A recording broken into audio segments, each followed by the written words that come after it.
Draper, and I'm the chair of LAFCo.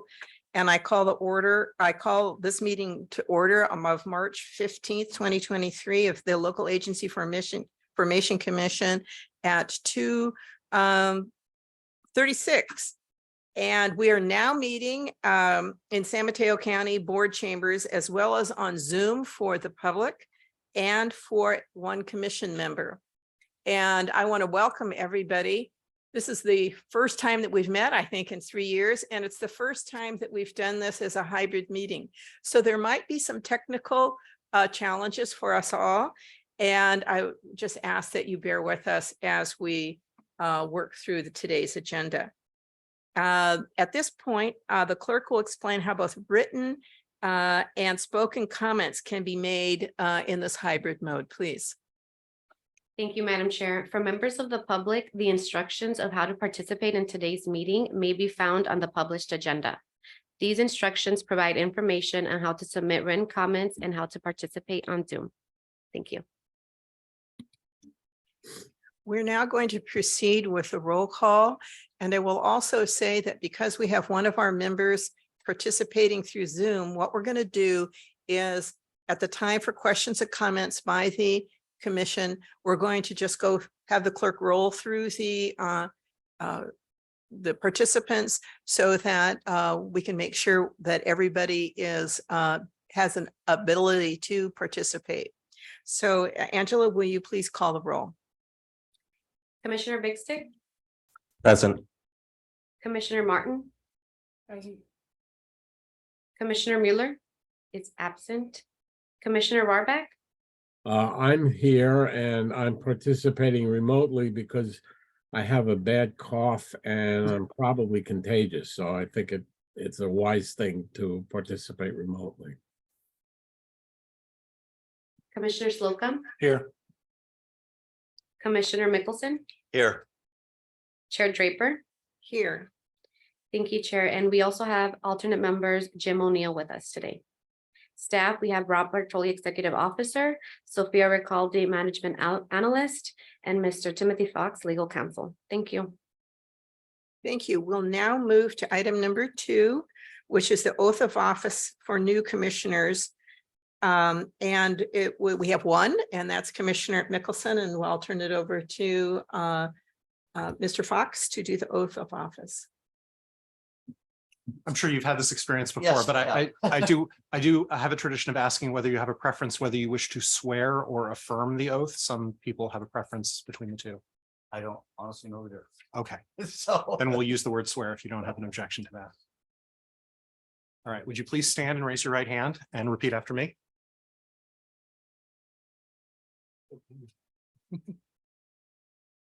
Please advance the slide.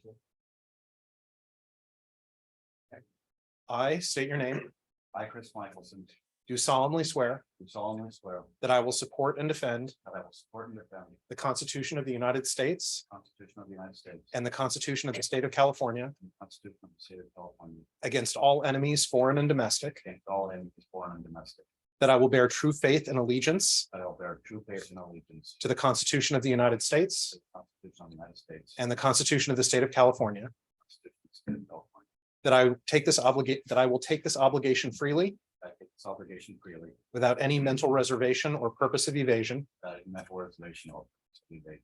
and that I will well and faithfully discharge I will well and faithfully discharge the duties upon which I am about to enter. the duties of which I am upon to enter. Congratulations. Thank you. And welcome. Thank you. We will now move on to item 3, which is open public comment for items not on the agenda. Madam Clerk, are there any people who wish to speak? Thank you, Madam Chair. I will first call upon members on Zoom, followed by in person. On Zoom, please use the raise hand feature or *9 if you are calling by phone to indicate your desire to speak on items not on the agenda. And Madam Chair, we did not receive any written comments, and we do not have any Zoom hand raised, nor did I receive any speaker slips for this Okay, item. thank you. Now we're going to move on to item 4, which is the consent calendar and its approval of the January 18th minutes. Do we have a motion for item 4? So moved. I'll second. Okay, Commissioner Slocum moves and Commissioner Martin seconds approval of minutes. And if you'll do it by roll call, Angela, please. Commissioner Bigstick, Yes. Commissioner Martin. Aye. Commissioner Barback, Yes, Commissioner Barback, yes, Commissioner Slocum, Yes. Commissioner Michelson, Abstain as I was not present.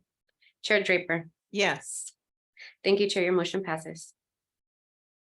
We will now move on to item 5, which is adoption of a special study for the Broadmoor Police Protection District. We have a presentation by staff, and at the conclusion of the presentation, a recommendation from staff, we will turn the item back to myself for questions from the commission before we move on. And that's not a motion, but just questions before we go on to presentations or comments from the public. So, Rob? All right. Thank you, Chair Draper. Rob Bartoli, Executive Officer with San Mateo LAFCo, and I'm happy to present on item 5, which is the adoption of the special study for the Broadmoor Police Protection District. I can advance the slides here. In 2015, LAFCo conducted a North County Cities and Special Districts Municipal Service Review and Sphere of Influence study. And that included, at the time, the Broadmoor Police Protection District, along with the city of Daly City, Colma, Pacifica, Brisbane, and other underlying districts. Sorry, Pacifica was not involved in that study. That was a different one. As part of the 2022-2023 LAFCO work plan, the commission authorized a special study of the Broadmoor Police Protection District. That study focuses on the Broadmoor Police Protection District's operations, finances, and governance. And the draft study was presented in November of 2022 to LAFCO. And then a final version was presented in January and continued to March to allow for additional public comment. And the LAFCO study really focuses on the fiscal health of the district, the services provided by Broadmoor Police Protection District, and the transparency of the district itself. LAFCO is evaluating if the district will be able to effectively deliver services for the residents of Broadmoor. And the recommendations in the special study are to assist the district in reviewing its financial situations and hopefully address some of the comments and questions that residents have had, and to spur additional conversations and processes that the district needs to work on. Some key issues from the report. Go to the next slide. Yep. The district has had 5 deficits, budget deficits in the last 6 years for a cumulative total loss of $1.4 million. The Broadmoor Police Protection District Commission itself has adopted unbalanced budgets in 4 of the last 7 fiscal years. There's a lack of a long-term fiscal plan for the district. There's concerns about transparency of financial documents and public review of those financial documents. The lack of this long-term lack of plans, budget deficits that are occurring, and growing costs to the districts may negatively impact service delivery and impact residents that are reliant on those police services. And as the district has a relatively high cost of service compared to other agencies within the area. A little bit of background on the Broadmoor Police Protection District. It was originally formed in 1948 to provide police and ambulance service to the unincorporated community of Broadmoor and surrounding unincorporated area, the other area being unincorporated Colma. It's about a half a square mile, approximately 7,000 residents reside within the district. The Broadmoor Police Protection District is the only operational police district in California that employs its own officers. There are 2 other of them, both in Fresno County, but they contract their service with the county sheriff's office. The district is governed by a 3-member board. The district boundaries, which I'll show on the upcoming slide, are rather irregular. And there's actually 2 distinct areas between what is known as basically Broadmoor Village and then the unincorporated Colma. What is shown here in yellow orange is the district boundaries, again encompassing unincorporated area of Broadmoor and unincorporated Colma, but 2 distinct areas between them. There are 2 police department headquarters that are very close proximity. To the Broadmoor Police Protection District, the City of Daly City's headquarters are located less than a quarter of a mile away from Broadmoor's, and the town of Colma is approximately 2 miles away to the south. Looking at some of the services that the district does provide currently, the Broadmoor Police Protection District has a staff of about 9 full-time sworn officers, including a police commander and a police chief. There are 6 per diem officers, 7 volunteers, and 1 administrative staff. Prior to 2019, the district had to supplement its patrol through a contract with the county sheriff's office due to staffing limitations. And prior to 2021, the district had a reserve officer unit that was staffed by 10 reserve officers, but per district staff, that unit was decommissioned due to a lack of participation.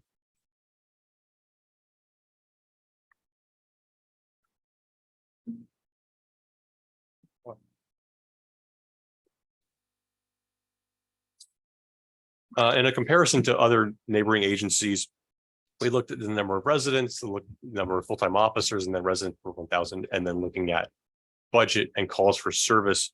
And we did a comparison with the City of Daly City, the town of Colma, and County Service Area 1, which is a contracted area up at the San Mateo Highlands for an unincorporated area that contracts with the county sheriff's office for additional police services during 18 hours of the day. So the cost per call for service is almost 4 times the Daly City Police Department cost per call. But as expected, given some of its higher rates or closer, a little bit higher rate of officers, the cost factor indicates that there may be opportunities to consider cost sharing or contractual services to reduce those costs for residents. The district really should explore those cost sharings with adjacent cities or other alternatives for contracting. And there's also additional information explored in the service and governance options about whether that is direct service or other types of support, such as administrative support.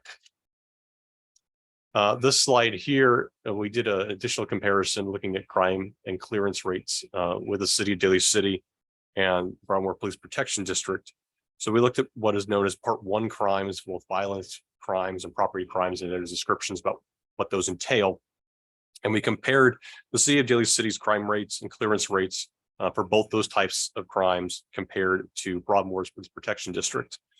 In a review of that over the last 10 years, property crimes as defined in the Part 1 by the Federal Bureau of Investigations was significantly higher in Daly City, but that can be reflective of the abundance of commercial activities that occur within the City of Daly City that are really absent in the Broadmoor Police Protection area.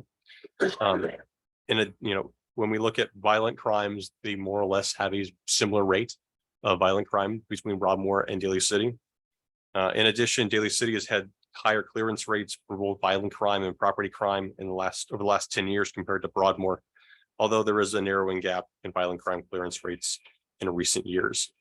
So there's a question about whether or not that despite Broadmoor's higher costs, that the 2 police departments in Daly City and Broadmoor are providing similar levels of police protection, at least when looking at the level of crime and the clearance rates of crimes within their respective agencies. Highlighting some of the fiscal ability within the report, the district's budget, as I had mentioned, they've had significant budget deficits in 5 of the last 6 fiscal years, an average loss of over $200,000 per year. There's a projected budget deficit of $450,000 for this fiscal year, based on reporting from the district's finances. It is likely that the Police Protection District will have a couple months with negative cash on hand this fiscal year, and likely to occur more in fiscal year 2024. As I had mentioned, there have been unbalanced budgets in several of the last years, and there's been a reliance on dwindling fund balance. It is really the district's only reserve. They do not have another fiscal reserve. They have utilized the fund balance that have built up over previous fiscal years when they've had revenue exceed expenditures. And now that fund balance is being drawn down to plug these losses. The net position has been negative every year since the end of fiscal year 2017. And there's $1.7 million in assets compared to $3.5 million in liability per their last audit.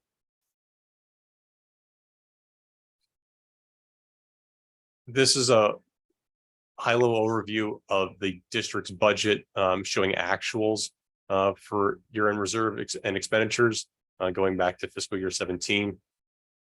The budget items that were most significantly underestimated by the district was salary and wages, retirement, contracts, professional services, and particularly insurance. While the final audited actuals for fiscal year 21-22 are currently not available, in data provided by the district and analyzed by LAFCo, it appears that Broadmoor Police Protection District experienced another year of deficit with a loss of approximately $280,000. While insurance costs have increasing for all agencies within the state government and local government, the district has experienced higher costs due to ongoing litigation. So that number has greatly increased compared to other agencies for that particular reason. In looking at revenue for the district, the Broadmoor Police Protection District has three main sources of revenue.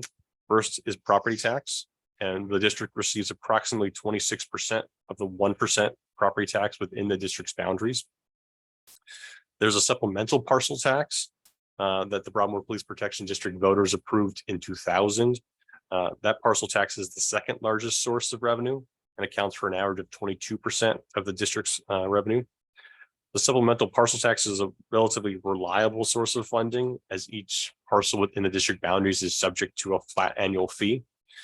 The tax includes escalators up to 5% per fiscal year, and the existing current rate for 22-23 is $483 per dwelling unit and $1,555 for commercial and industrial parcels. The third largest source of revenue, we can go back one slide, was what is known as the Excess Educational Revenue Augmentation Fund, or Excess ERAF.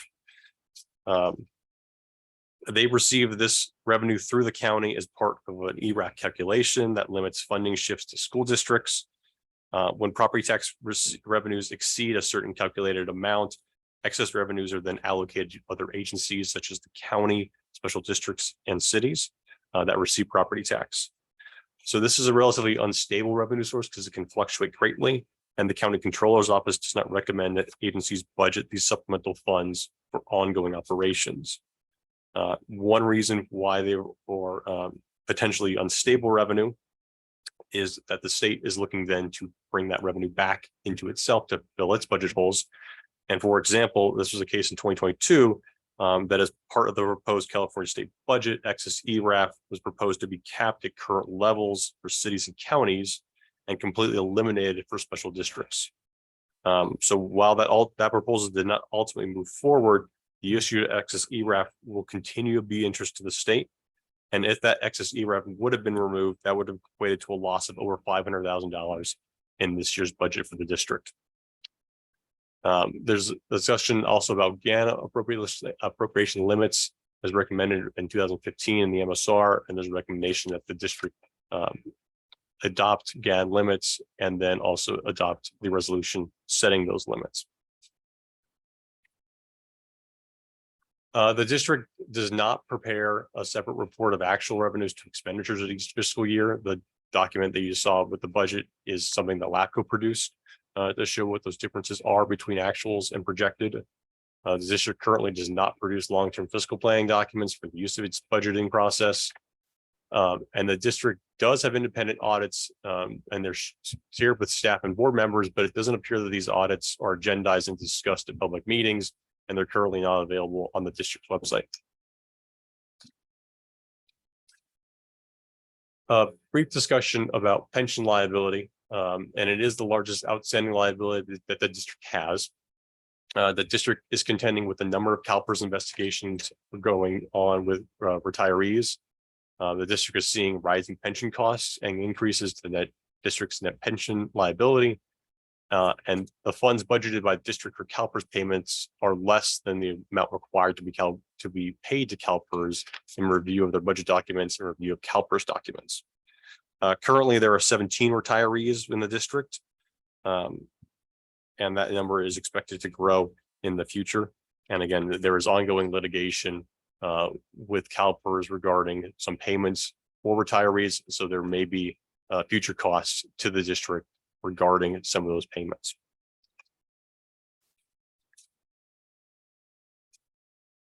The LAFCo municipal study recommends a number of recommendations regarding the financial ability of the district, including budgeting and processing documents, such as preparing quarterly reports, which presents the district financial condition to the commission, adopting annual GAN appropriation limits, exploring ways to reduce reliance on excess ERAF, the creation of long-term fiscal plans, exploring ways to address budget shortfalls and unbalanced budgets, a review of audit documents at public commission meetings, and additional information about the district's budget and financial situation being posted on the district's website. The district does now post previous budget documents on their website in conversation with district staff, and we hope that we will see additional documents such as the audits also be posted on the district website. Discussing the accountability structure and efficiencies of the district. The district does post copies of meeting agendas and now minutes, but there is no full meeting agenda packet, and there's no current staff reports that are produced for items.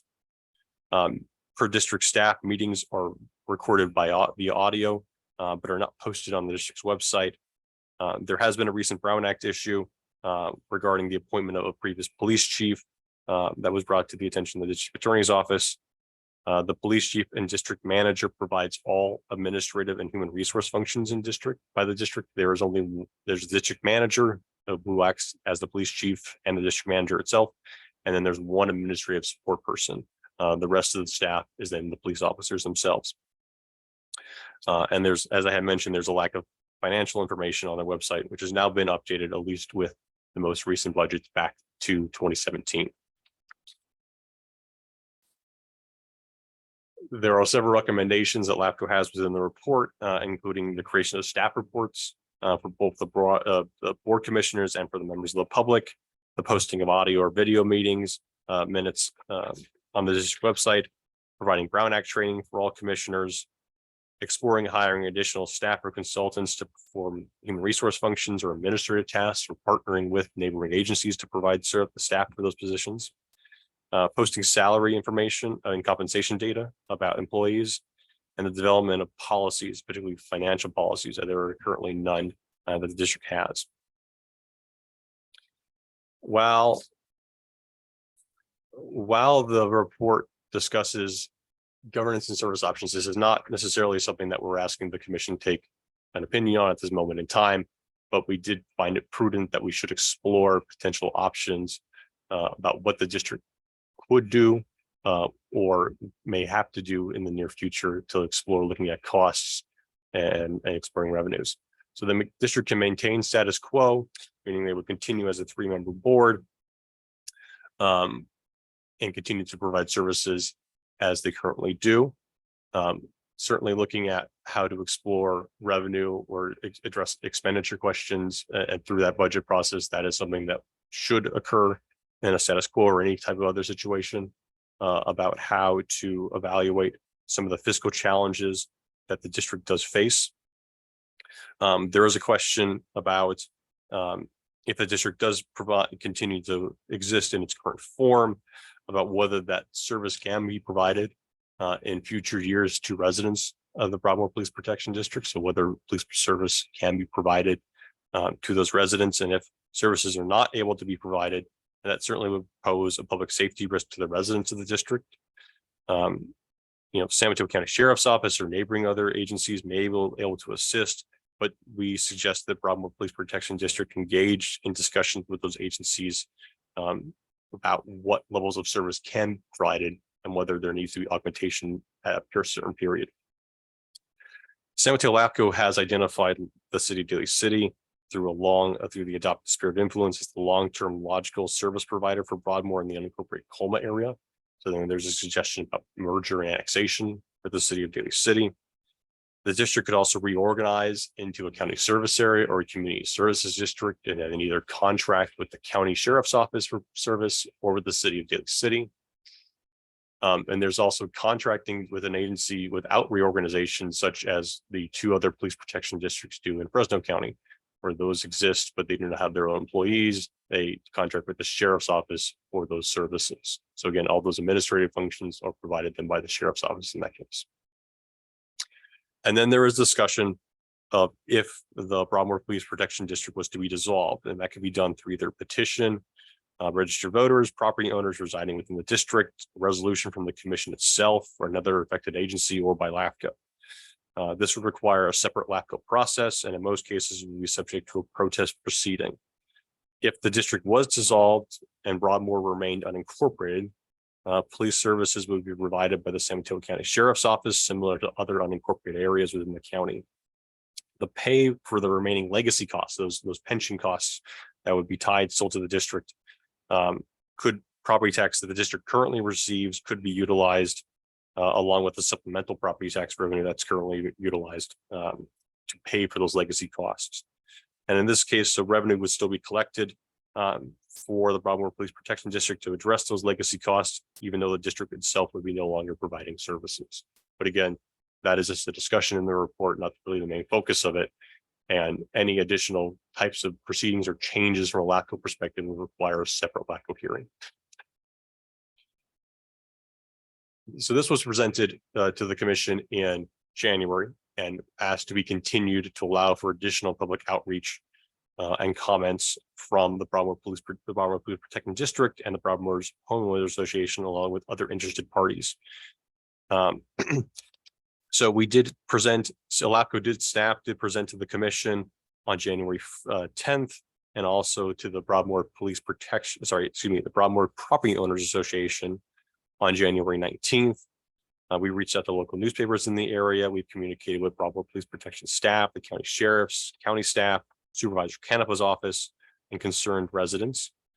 We received 8 comment letters, including from Broadmoor Police Protection Chief Mike Connolly.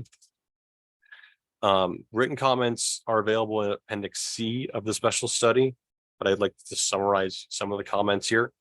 A few commenters wanted to have the district dissolved, while a few others wanted to keep the district and were very adamant about not being part of the city of Daly City. In his letter to LAFCo, Broadmoor Police Protection Chief Michael Connolly states that he accepts many of the recommendations that are in the report and will adopt as many as feasible. Chief Connolly states he's working on a fiscal framework for the Broadmoor Police Protection District and towards a path of fiscal discipline. LAFCo staff will certainly be following the district budget process and the timing of these fiscal plans for the district. There is a discussion and a recommendation also to include excuse me, a progress review with at least a year. So far, I'll have LAFCo staff continue to follow this item. So in the proposal that includes in March of 2024, LAFCo staff would bring back a report to the commission regarding any progress toward implementation, the recommendations that are in the special study, and any changes to the district's finances, along with any other information that would be of interest to the commission. The LAFCo staff will continue to keep the commission informed of any major updates between the adoption of the special study and 2024 review.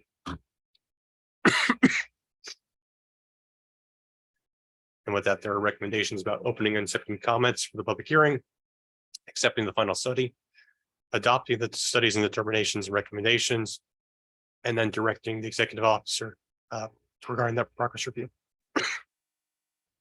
I'm happy to answer your questions. Thank you.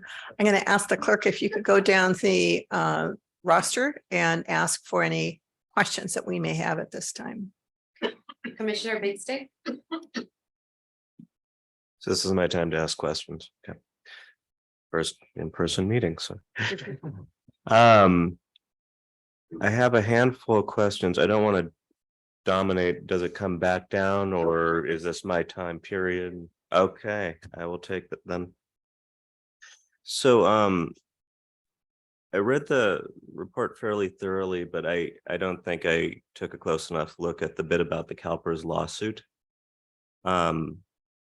I guess what's the status of that? Is the possible result of that that apparently the money that BPPD is already dwindling, would another chunk of that be taken out to settle the lawsuit?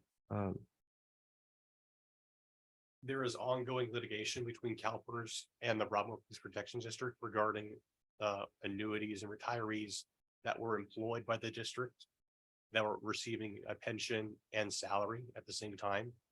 Those lawsuits are still ongoing and pending.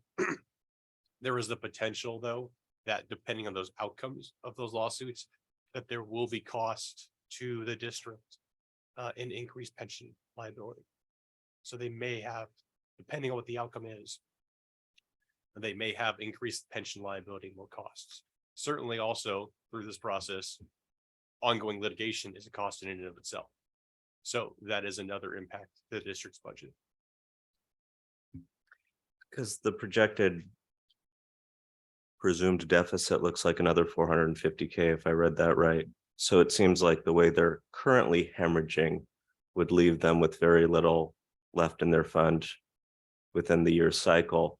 If that's added on top of this, so I suppose my concern is vis-a-vis this lawsuit, could they be brought to zero or lower depending on how this goes? There is potential, there is certain potential that there would have very negative impacts to the district's budget, and there may be negative impacts regardless of the lawsuits as well, just from ongoing operations. Just so I understand process, this is only a report, so we can't require them per se to do anything today. Is that correct? That is correct. Okay. It's hard to look at. So first of all, it's amazing to me the opacity with which their financials exist, having served on as many boards as I have, and not being able to look at the actual numbers is frightening. But looking at the hemorrhage in and of itself tells so much of the story. So it begins my mind down this train of thought. If dissolution winds up being where it heads, because that's the only way to stop that kind of money from just flying out the window, what would the next step be? Would we have to wait for the report to come out in a year? Is there a trigger that could happen sooner than that? And maybe I'm not understanding, maybe I'm thinking that things are more dire than they are, but it's hard not to draw that conclusion from this report.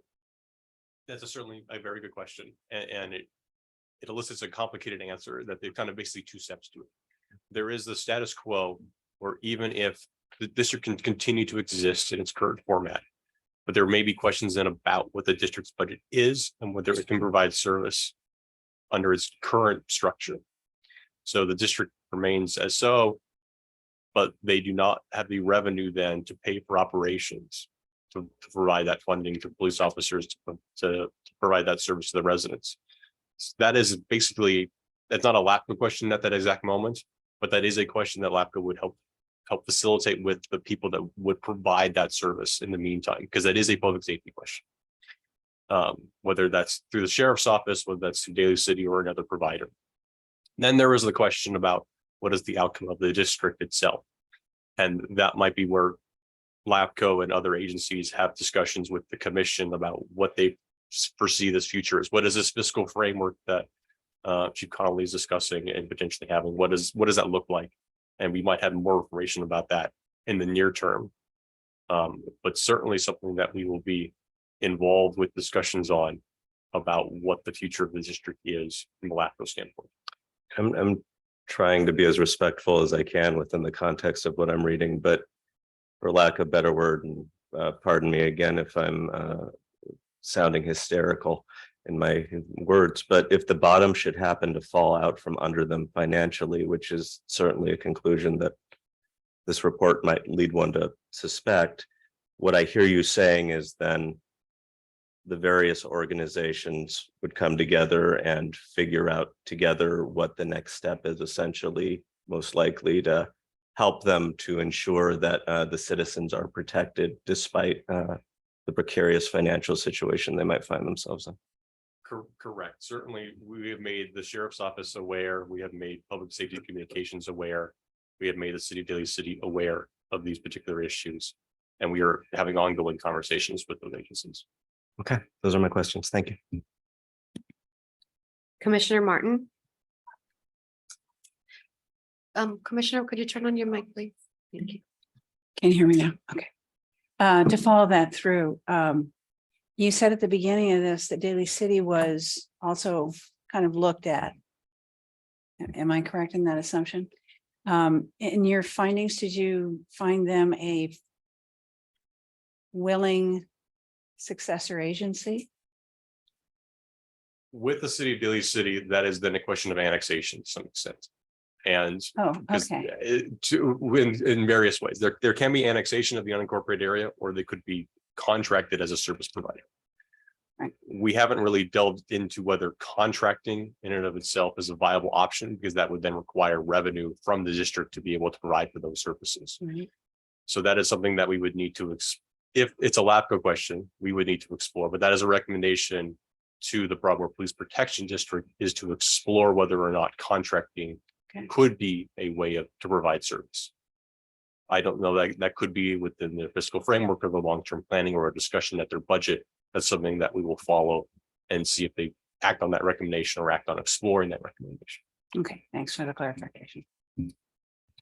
Commissioner Rohrbach? I'm very concerned about the public safety issues here. And as Commissioner Big Stick said, it's very possible that they're gonna hit a fiscal floor. And that would really be a terrible tragedy for the Broadmoor district. I understand from the presentation that the governance options are not going to be implemented soon. My personal feeling, based on everything that I've read about the behavior of the district up to now and the fiscal and transparency conditions, it just seems to me that annexation into Daly City is certainly the direction that the district should go in. So I don't know exactly how to implement that, but I just want to put my 2 cents in that seems to me clearly the best solution for the citizens of Broadmoor and public safety for the district. Thank you. Thank you, Commissioner. I will attempt to rephrase that for anybody that had any trouble hearing in the chambers. Commissioner Rohrbach stated that he was concerned about public safety, and it's a terrible tragedy on Broadmoor residents.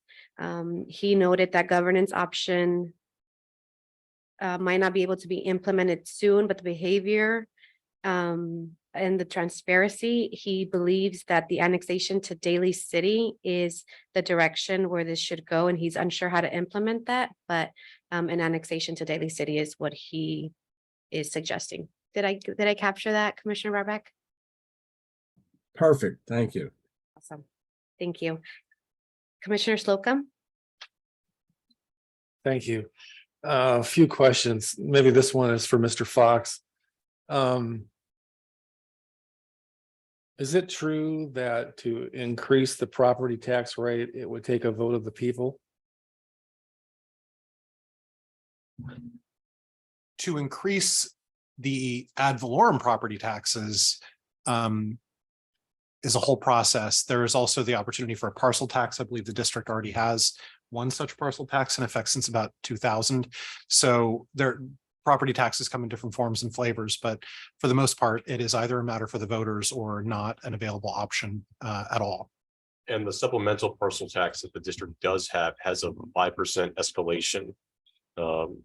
Can go up to 5%. I don't think they've implemented that in the last year or so, but they do have that ability.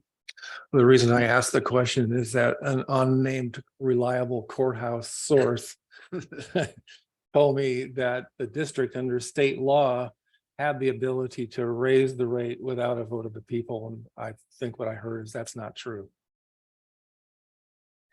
If there is some law applicable to the district of which I'm not presently aware, I shall certainly look into it.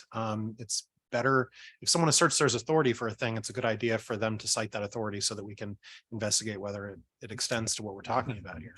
There was no authority cited. Yeah, I don't know that there's a general exemption to the rules of Prop 13 and Prop 218. Yeah, it had to do with the original legislation that created this district, but maybe you could just do some research just to make doubly certain. The next one is probably for you too, Mr. Fox. I'm curious, there's a lot of financial information in here and talk about audits and reserves and all of that. Wondering what role the county controller has in any of this in terms of their audit function and the district's finances, and just sort of in general curious why it all seems to be coming from LAFCo and not from the county controller, just as a matter of curiosity.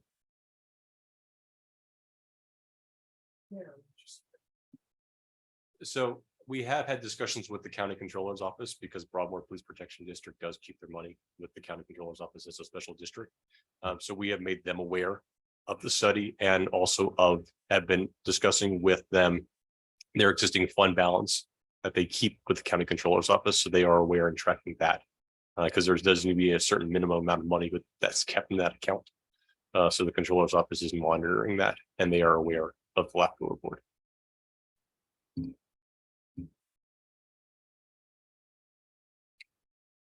So they're not involved, basically. They have not been up to this point. That I can't speak to. I don't know whether they've had discussions with the district. Well, they've never done an audit, that's clear, right? Not that I'm aware of. Okay, thanks. Commissioner Michelson? Wait, I'm not done yet. Oh, pardon me. Sorry. Has my time expired here? That's okay. Yeah, okay.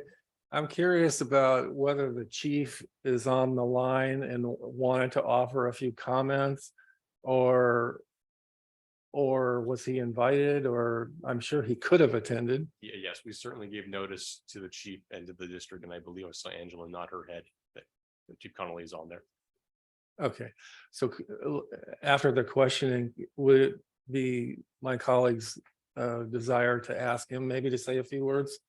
We have it on the It's planned. agenda Okay, for him, great. and to give him a little more time than the 2 minutes, Of because course. it's, Yeah. we may have questions of him as well. That's right. Thank you.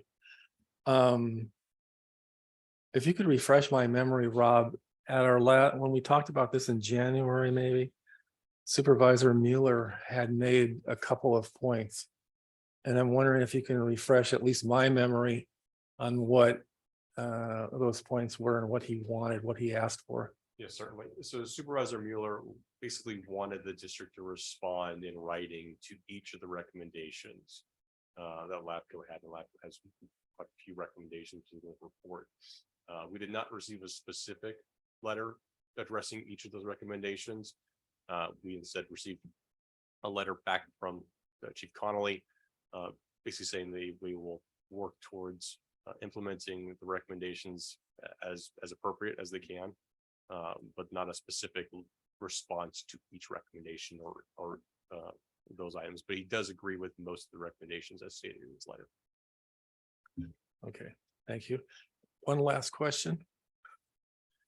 How did you arrive at in the report, it says basically in March of 2024, we'll reevaluate our position? I think that's true.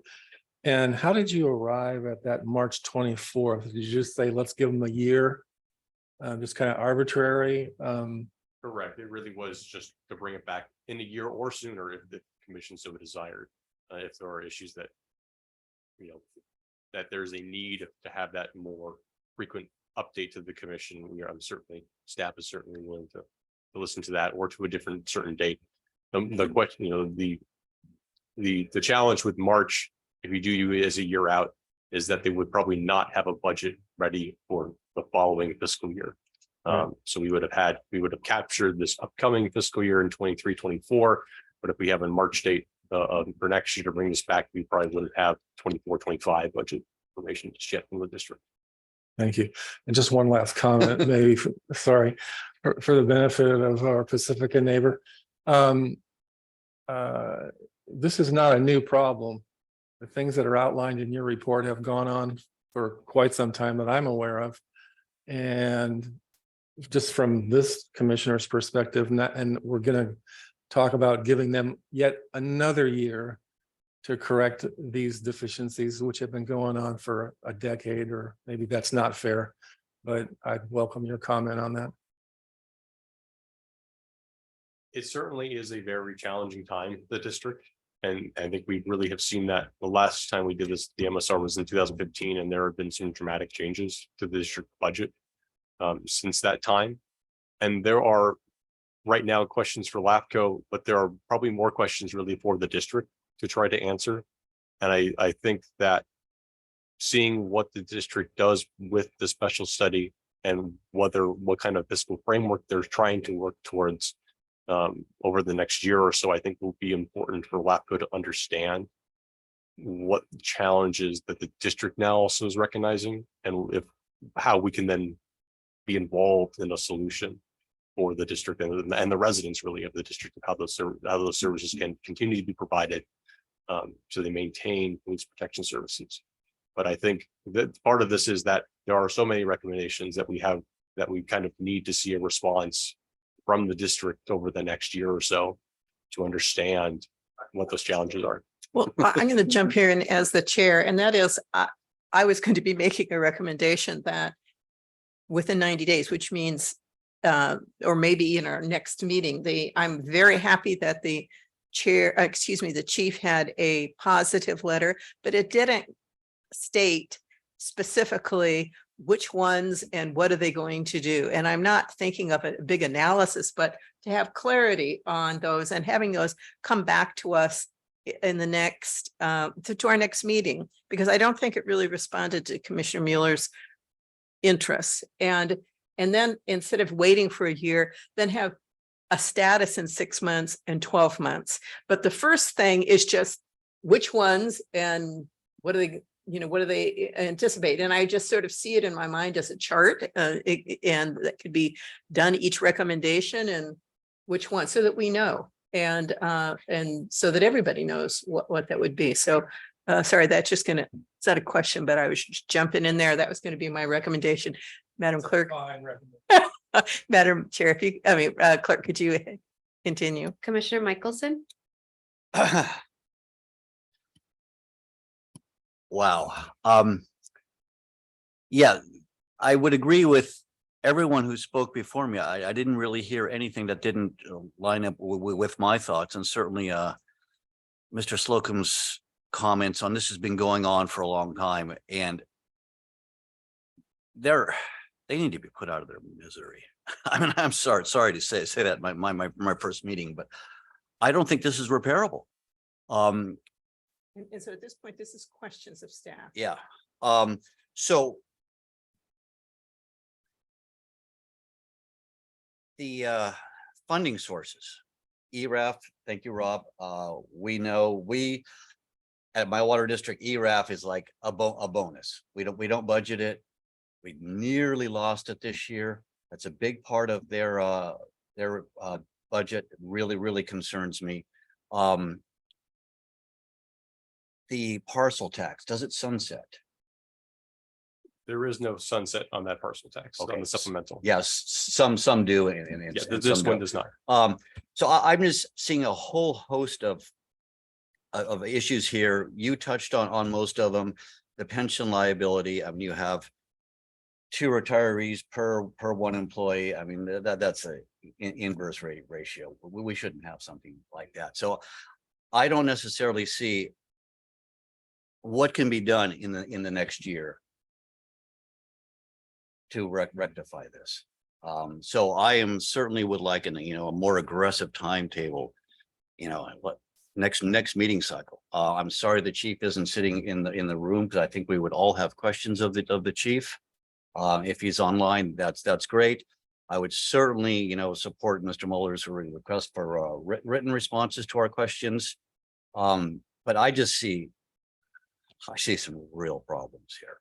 Yeah, we ourselves had a issue with a employee who returned to work, earned over the CalPERS limit, and our attorney was genuinely concerned about the potential costs when you get into the litigation with CalPERS. Fortunately, they forgave us. It was an honest mistake, but there's some real large issues looming out there that could really seriously affect the budget of this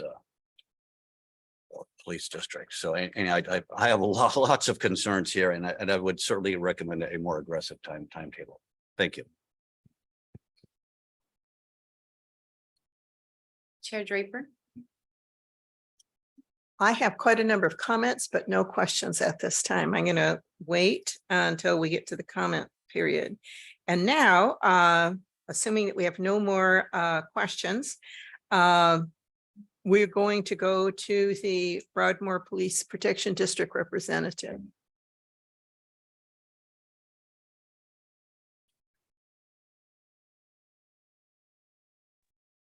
And Chief Conley, we are having some issues with the Zoom coming into the room. So as you speak, if it's going to be the full 5 or however long the commission decides to give, if you could pause so I can reshare the information to everyone else in the room to make sure I capture everything. Understood. First of all, Chair and members of the board, this is a highly passionate issue, especially with the members of this board, along with the residents of Broadmoor Police Community. First of all, is there a way that I could see the board as I'm addressing them as opposed to the clock? Yeah, Yes, maybe that's not Janet, quite if what I we was could just thinking. keep the timer. Yeah, thank you. Okay, great. Thank you very much. Great, I see myself.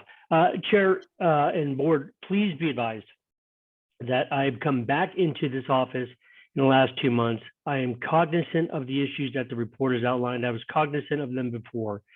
There was and is a methodology to correcting a great many of the administrative issues that were outlined in the recommendation. So this comes down to 2 factors, one being administrative recommendations, the other ones being financial in matter. And because this is a public meeting, there are aspects and details that I cannot address, but let me be clear. CalPERS is not in battle with the Broadmoor Police Department. CalPERS is in litigation with former members of this department who are outside the boundaries of CalPERS laws as well as the California State Penal Code. That is what they're dealing with. Their issue with Broadmoor, if that is the concern, would be if the plaintiffs in the CalPERS case were to prevail, then the Broadmoor Police Department would have to pay the department's contribution to the retirees who were, let's just say, not abiding by CalPERS law. And those were people in charge of this department. Secondarily, policing is not a cheap endeavor.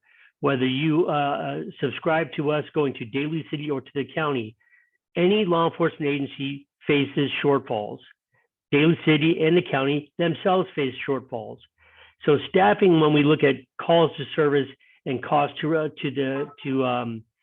the residents and calls for service in terms of cost, all those are rising all over.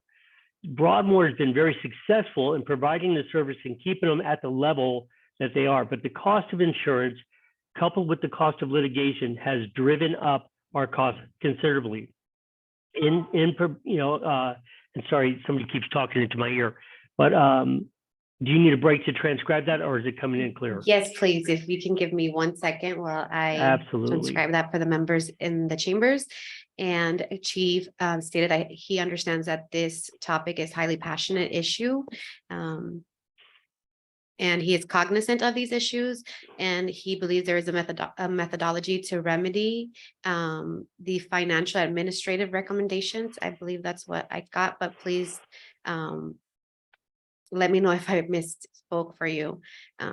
And he mentioned that he cannot get into details about many of the aspects, but the litigation is with CalPERS, is with former members of the districts. I believe he said 4 members. And if the litigation were to prevail, then Broadmoor District will have to pay the contributions to abide by CalPERS law. That's not true. And that's what I summarized.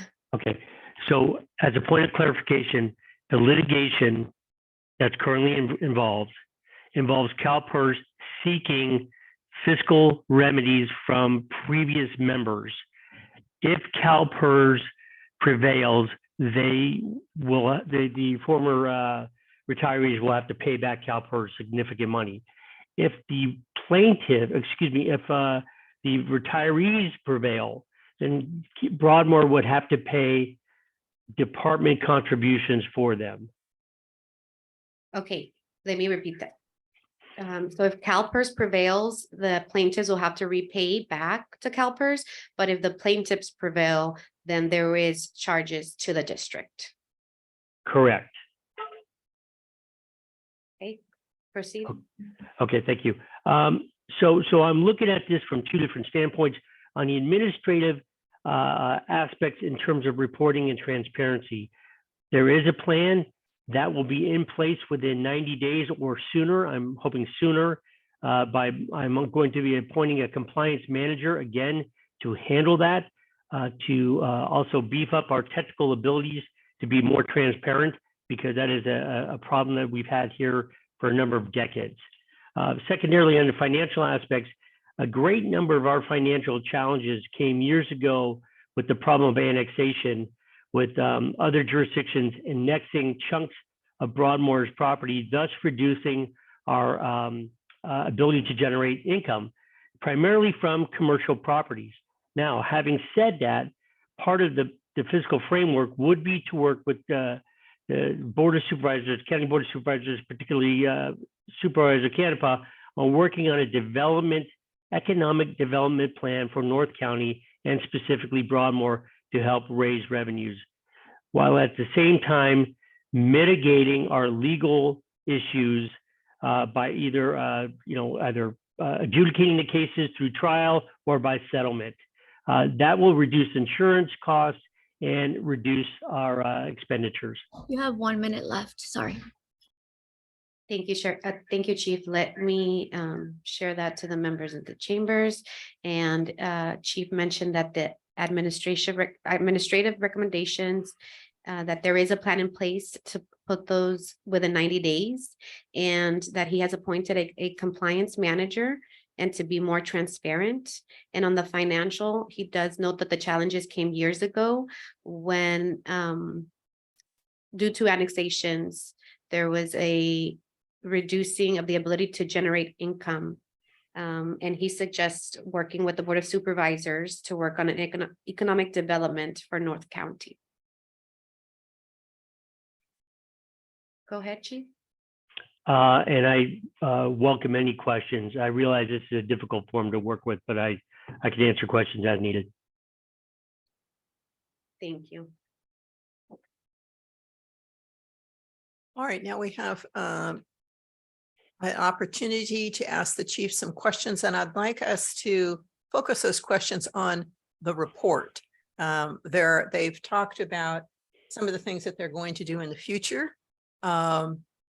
And that's not really on the agenda, but it's rather what's on the agenda is the report.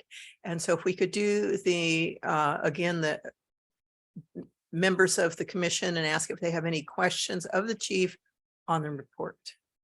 Commissioner Big Stick, No, I do not. Commissioner Martin, No, I do not. Commissioner Barback, I don't have any questions. Commissioner Slocum, No questions. Commissioner Michelson, No questions. Chair Draper. None at this time. Thank you, Chief, for participating. And now we have an opportunity for members of the public to ask questions or participate. Angela, do we have other speakers who have identified themselves? Thank you, Madam Chair. I do have one hand raised on Zoom. I did not receive any speaker slips in the room. So I will first call on C. Saliva Aguirre.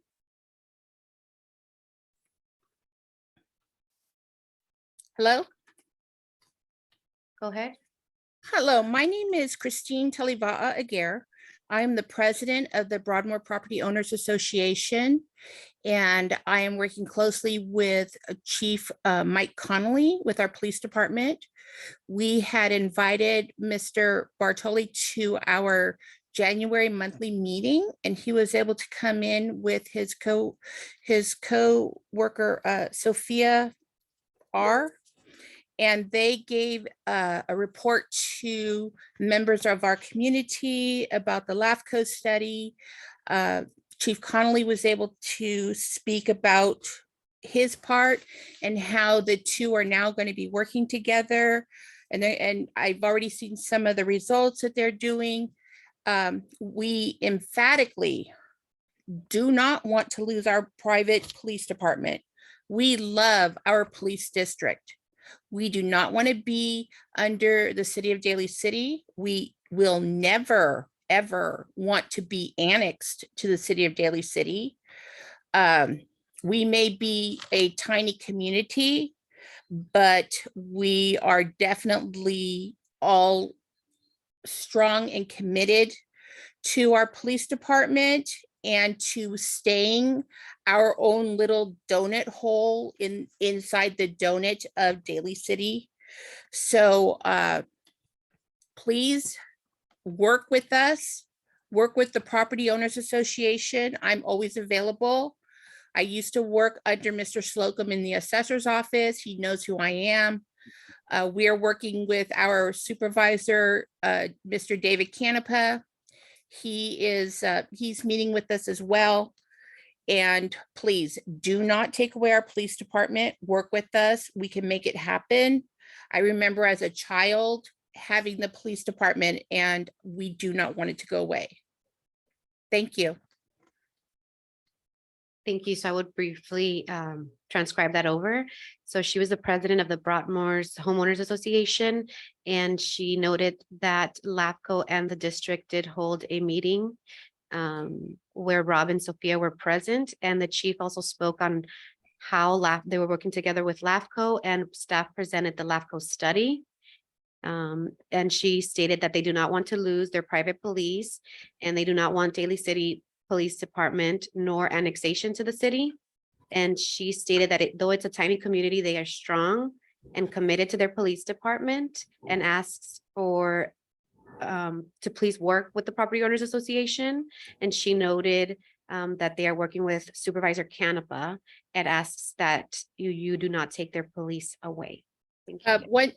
A couple of And things. Madam Chair, we do not have any further hands raised for item 5. Oh, Okay, thank you. So now I will close the public comments for item 5, and we can begin with discussion with comments. And my comments are that I share the concern that my other commissioners have said of the seriousness of the issues that are in this report. And I do think the community and the police district have a lot of issues that they really need to address and cannot ignore. And so I would entertain, and hopefully other commissioners will agree, that we need more specific information about other recommendations to come back at our next meeting to say, are they going to do something about it? And yes or no, or agree with it. Very simple, no analysis needed, but just information. And then we get some status report in 6 months and a year. So we're not just waiting for a year just to see what's going on. And I do say that I know that people in Broadmoor have strong feelings on a variety of different subjects regarding this district. And so I think the community there is going to have a lot of dialogue that they're going to need to resolve some of these. Some will be easy and some will not. And so we just need to understand. And so those are my comments. And Angela, if you would call the roll call to get other people's comments before we go to a motion. Commissioner Bixby? Brief clarifying question that popped into my head based on the last caller. First of all, and I'm not assuming that the caller were thinking these things, just what sparked in my head. And so I just want to be clear for my sake. We're talking about potentially, if an annexation were to happen, the police district, not Broadmoor as the area of Broadmoor, correct? Correct. That would be the unincorporated area of Broadmoor, and unincorporated Colma. Daly City would then, there was an annexation, let's say. Daly City would annex that and then be the service provider for all municipal services that the city, Daly City provides now, fire, police. That would then potentially include the dissolution of the district. It can also occur that the district is dissolved and remains unincorporated area with this, with no involvement then of the city of Daly City. And I thought I heard that in case of dissolution, one of the possibilities is the county sheriff's office or the ones taking over to provide those services. Am I wrong in that? That would be correct. Okay. That having been said, to dovetail off of what Chair Draper was saying, yes, I agree. It was relieving to hear Chief Connolly speak about a plan that apparently is now in place. When I read as feasible, kind of a red light went off in my head that I didn't enjoy. And it sounds like we went from as feasible to there is a plan we will be able to see in 90 days. So first of all, I'm just curious what that plan is now that apparently there is one, and I would love to see that at the next meeting. And then certainly I'd love to see how the implementation is going. Maybe it's starting in 90 days, but I'd like to see how the rollout begins in 90 days following initially a viewing of the game plan. And then I really liked that 6-month timetable, because in 6 months, pardon me, presumably we have a budget that we can look at. Emphasis on look at, because the other half of that is the transparency piece. And I look forward to seeing that things are able to be viewed in 6 months, along with seeing what that budget looks like, so that could tell the story of, you know, what our best case scenario looks like a year down the road. And either we see that there is no best case scenario a year down the road, or we know exactly what we're looking for should it go past that 6-month mark. And that's what I got. Commissioner Martin? Well, I want to look at it through a special districts point of view.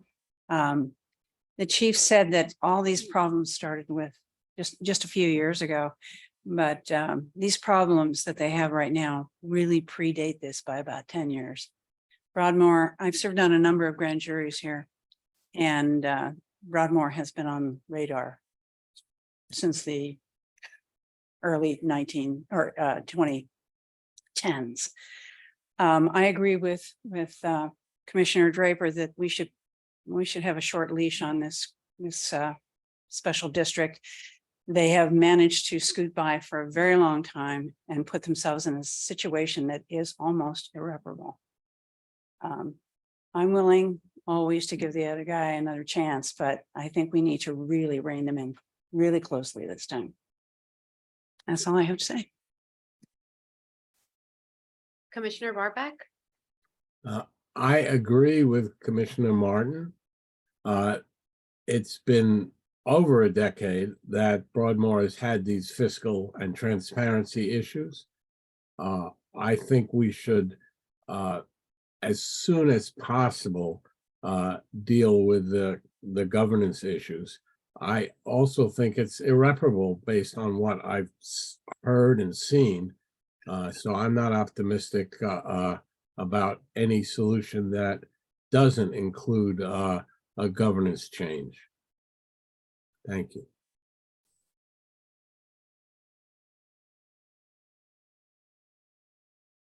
Thank you, Commissioner Barback. So he mentioned that he agrees with Commissioner Martin that these issues have been happening for over a decade, and that we should deal with the governance issues ASAP, as soon as possible, and that he believes it's irreparable based on what he has heard and seen, and he's not optimistic about the option. And Commissioner Slocum? Thank you. The ever optimistic Commissioner Slocum. My patience has run out with this district, period, despite my former employees' testimony and passion, which I appreciate. You know, been grand juries that have dealt with this. It's always the same story. And I don't know. I too like to give the other person a chance, but frankly, if I could be honest about the chief's testimony here this afternoon, I think he talked around the issues. He really didn't give us anything concrete. The fundamental problem to me is not the administrative bucket. It's the financial bucket. And in terms of the financial bucket, what I heard, what I understand to be the case is that the district is working on an economic development plan for the North County. That's the first I've heard about an economic development plan for the North County. I'm wondering what that is, how long it will take, and what are the details that the supervisor that's working on this has to share with us. But the bottom line is, it's probably not going to happen in a year, this economic development idea that would theoretically generate revenue for the district. Therefore, I just keep coming back to the financial seriousness of this. And I picture myself in front of a group of citizens, and I'm having to explain, like the question comes up, well, you saw all these financial reports for all these years. What did you ever do about it? Why did you let it go on? And how would I answer that? And now I'm in the position of saying, well, we're going to give them another year to get it all together. But if it relies on an economic development plan for the North County, I'm afraid I have real skepticism about that path forward. And as I say, my patience has run. I like the idea of the short leash, but maybe an even shorter leash. So thank you for the time, Angela. Commissioner Michelson? Yeah, I absolutely agree with the prior commissioner's comments. I mean, we have given them, here I am, my first meeting, and I'm saying we have given them so much time, but clearly this has been going on for a decade at least. Yeah, and this ship can't be turned around in a year. It's something I wish dissolution was on my first agenda, because yeah, the funding sources really concern me. And I don't think there's any fixes here. And in the 21 years I've been sitting on my board, not a single one of these issues exists. I would be shamed if one or possibly two of these existed in my district. I would be absolutely shamed and feel derelict in my public duties. And yes, we have an opportunity here to write this, and I think we would be derelict if we let this go on and continue festering. It's a disservice to the residents of Broadmoor, and I genuinely feel for them. I'd like to see maybe a real estate study is, if they were to be annexed or become part of Daly City, how would this affect the value of their home? I don't have an answer to that, but residents may genuinely be concerned about that, and it would be a legitimate concern. So is there the possibility of, and it sounds like there is, of Daly City policing Broadmoor, and they still have their Broadmoor zip code and the community in which they grew up. I mean, if I live in El Granada, if El Granada were to disappear, be annexed into Half Moon Bay, I would be it would concern me. And people have, my grandfather built a number of the homes in Broadmoor. So I can understand their concerns, but I think it's our job to really do the best for the residents of Broadmoor. And right now, I do not feel they are being served. Those are my comments. Thank you. I understand from Commissioner Merton, she has another question. So Commissioner Merton. Who provides the fire protection for Broadmoor? I had an answer for that, actually. Give me one moment, I look it up.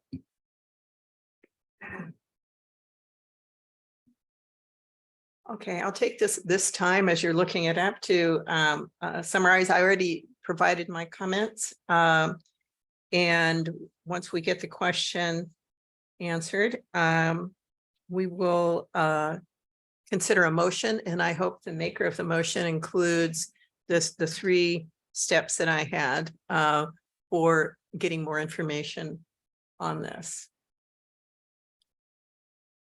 To answer your question, it is the Como Fire Protection District. Oh, So it serves Como Fire Protection District serves Broadmoor, unincorporated Como, and then the town of Como, and they're an independent special district. thank you. Okay. Do we have a motion on this issue? Commissioners? Could you put up on the screen what the recommended, okay, here's the recommendation. And in addition to, so item 4, my request would be that that be amended to have within the next meeting, a specific response to all the recommendations in the report. Within 6 months, have then a status report, and then in the 12 months, have a status report. I'll be happy to make that motion, but along with the suggested updates, I'd also include a 4th that we have a 90-day update. Sure. And that will be my motion. Okay. Is there a second? Commissioner Merton seconds. If you could then go through the roll call and get our responses. It's to accept this recommendation with a modification to item 4, which within the next meeting is to have a response as to each recommendation as to whether it's, what's going to occur, the 90 days, 6 months, and a year. Commissioner Big Stick, Yes. Commissioner Martin, Yes. Commissioner Warbeck, Yes. Commissioner Slocum. Your mic.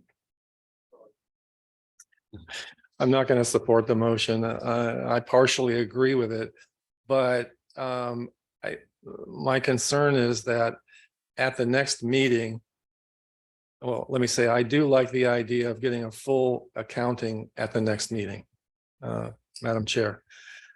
But depending on how that goes, what the answers are, how complete, how thorough, how comfortable we are, to me, then if we're comfortable, we go into the 90-day business, 6 months and a year. If we're not feeling like this was a solid effort, this is a credible plan, then to me, it changes the direction. In my mind, if we're not satisfied at 90 days, or excuse me, at our next meeting, then for me, it's a serious matter. But I do like the fundamental of at our next meeting having them report back thoroughly and completely and in writing. So I have a question of staff. I think what Commissioner Slocum is talking about is triggers for action, and what would trigger an action, which would be LAFCo action. And so at any time, if the majority of the commission feels that we've exceeded or gone over the triggers for action, can we do that based on the information that we receive in those report backs? Certainly the commission, as an agendized item, can take action to initiate some kind of reorganization or change in organization, which would include a dissolution of a district. Now, that would be a discussion, and then that initiates in a separate process about what that looks like. It may also be worth having a discussion about what the dissolution process looks like in general, how it is different when it's an LAFCo initiated dissolution compared to an initiation of a dissolution by either the registered voters, property owners, the district itself, or another affected agency, because there are some significant changes to that. So that could be something that we look at and have it as a discussion item, either at May or another future meeting that talks about, in general terms, what the dissolution process is. LAFCo has not initiated a dissolution of a district in this type of manner for quite some time, if ever. I have to go back and look at our records. Typically, we have seen them come from the district themselves when they have wanted to dissolve. So So that as would a- probably be something that we would want to so as an on the board, information as an item information item only, only. because I don't want to cause panic correct. to people clarify out that there. a general It'd discussion. be just for information only. We could know what is the process at our next, just what does it provide? Yes. And we would then get this first check-in. And then was that something that you're interested in, Commissioner Slocum? That would address your concerns? Yes, Okay, yes. all right. I just want to have a decision point at our next meeting that's based on what we see, what we see from the chief and staff. So I think there'd be a separate, additional item. There'd be the informational item, and then there would have to be a separate item that says, I don't know the wording of it, but it would be whether we want to take, meaning the commission, take action. And so it would be three things. One is the report back, to the informational item as to what are the next steps, and three, consideration of possible next step actions. I think, and I may have the wording wrong, but it's, to me, there's three separate items. I think the direction that you're headed is that you want the ability at your next meeting to give direction to staff to initiate dissolution, which Okay, I believe we could agendize appropriately if that were where the commission felt the data directed them. I think what Rob is saying in response is that this is a process where it's not simply dissolution, yes or no. yes. It right. is a process of Understand. proposing a new organization. So anyway, I think that you can achieve your objectives by giving direction to staff at your next meeting based on what you're seeing to Okay. initiate dissolution. Okay, all right, thank you. Because I think the informational item at the next meeting will help inform what the next steps are, because the dissolution of a district is no small task, Right. obviously, and as the commission knows, and that's something certainly that staff would want to bring a full report and engage with the community on before we really discuss that. So an informational item with potential points for future items, then to bring forward an action potentially to the commission, Right. I think would be a course of action that staff would Right. Okay. understand. Right. Thank you. And back to the motion, are you still voting no? Well, I'm wondering if someone wants to make a friendly amendment to whatever motion, I mean, is on the floor. I'm not sure now. What I heard was that we can give direction at the next meeting as we like, if we so choose. So if you want to propose an amendment, I don't know the legal triggers of stopping the vote and going, but I'm happy to hear what you're proposing. So I think that it would be, your motion would be that there would be, item 4 would be, if we could go back to that, would be also added that there be an information item only added to the agenda that would provide us with the steps should on LAFCo initiated dissolution, and that then there with the understanding that there could be direction at the meeting based on the report that we'll get back. Is that what we're talking about? That's clear to staff. Okay, And, Right. and I can defer to Tim about whether or not that actually needs to be part of the motion, but that direction is clear to staff and we Okay. understand that direction. Commissioner Slocum, is that okay with you? okay. Yes, Is the second, Yes. okay? Yes. All right. And so your vote is? yes. All right. Carry on. Commissioner Michelson, Well, at this point, my vote's inconsequential, but no, thank you all. I think we really arrived at a good solution here in that we are telegraphing our seriousness here. So based on that, I will vote yes. Thank you. and Chair Draper. Yes, Thank you, Chair. Your motion passes. all right. Thank And you, I- Chair, for sorting that all out. You're welcome. I appreciate your patience. And I want to say to staff, great job.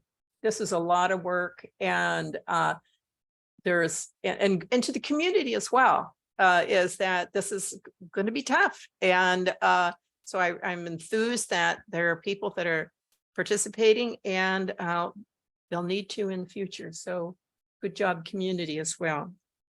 All right. Let's move on to item number 6, which is a work plan and draft budget, and Sophia will make a presentation. Thank you, Madam Chair.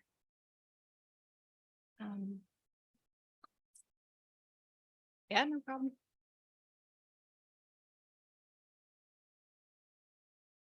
So I will begin with an overview of the LAFCo budget process. The Cortese-Knox-Hertzberg Act requires that the commission adopt a proposed net operating budget by May 1st and a final net operating budget by June 15 at a notice public hearing.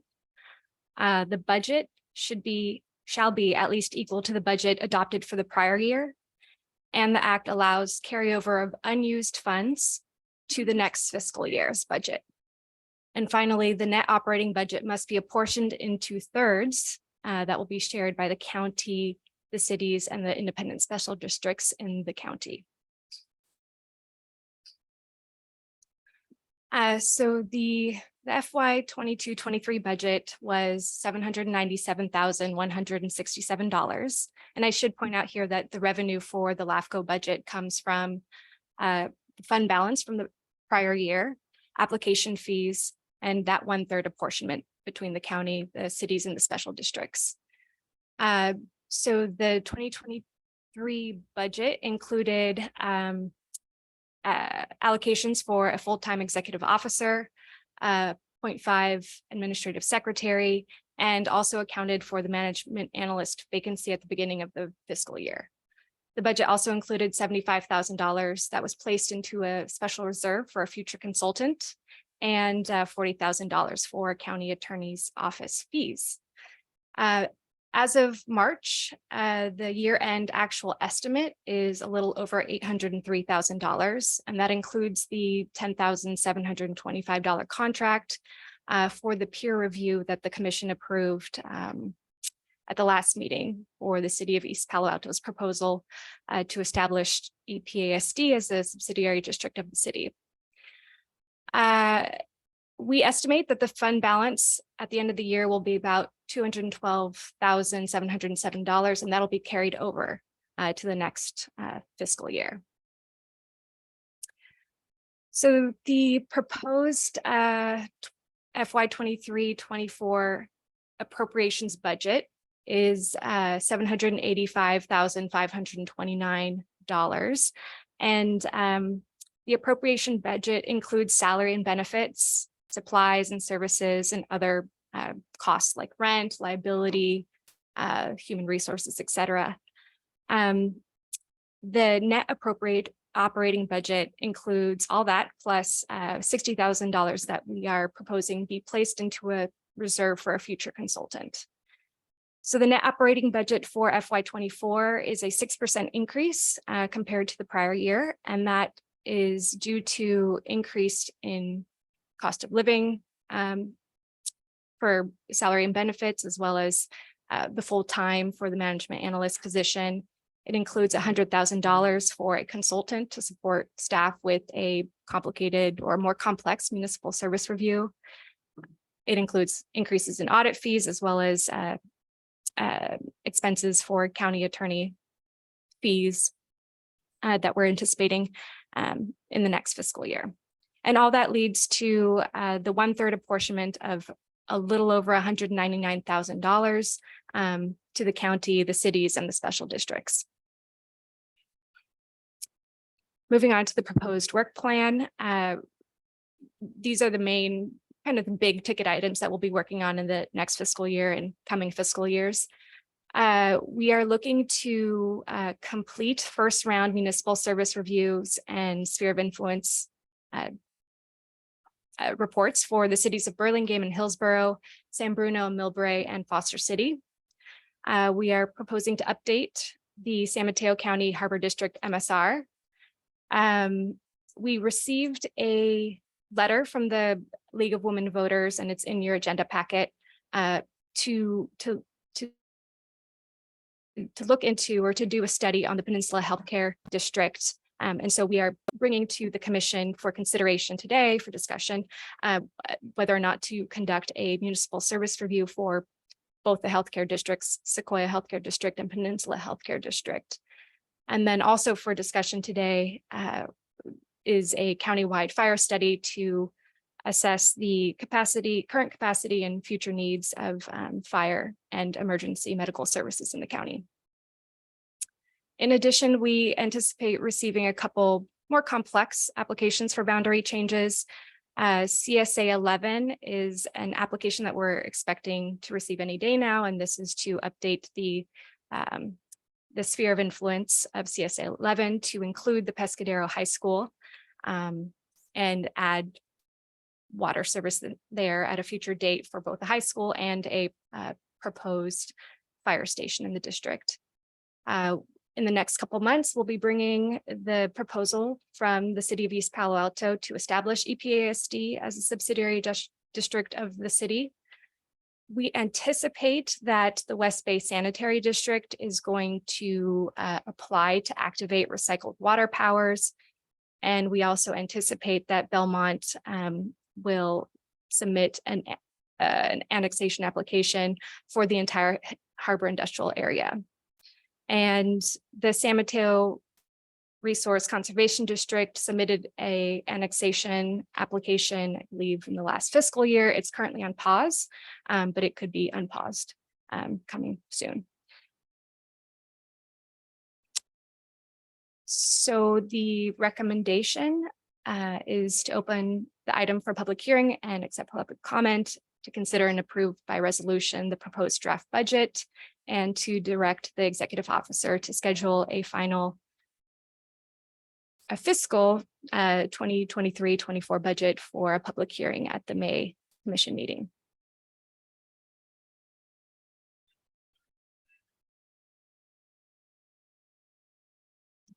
Are you complete? Sorry. I'm done. Yeah.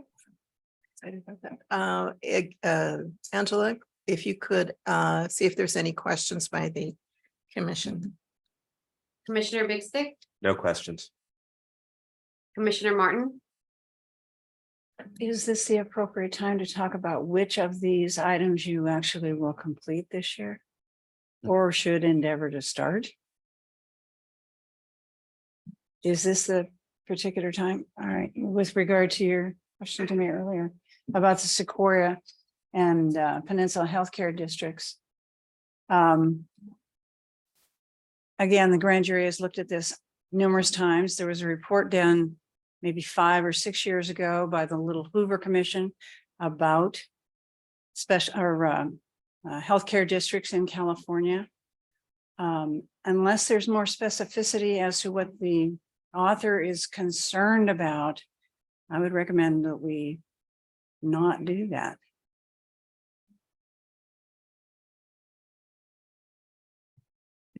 And if I may through the chair, that is something that we did bring to the commission for feedback about whether or not to include the Sequoia Healthcare District and Peninsula Healthcare District MSR as this works in this work cycle or at a later date, so that we certainly will value the input from the commission about how we address this. And we also will bring this back to the budget committee in April or May ahead of the May commission meeting, where we will have more discussion and finalize that work program to bring back to the commission. But that input is warranted. Thank you. And if I could jump in here, I was on the LAFCo when these two came up. I think you were as well. And I was sort of surprised that it was 5 years ago. And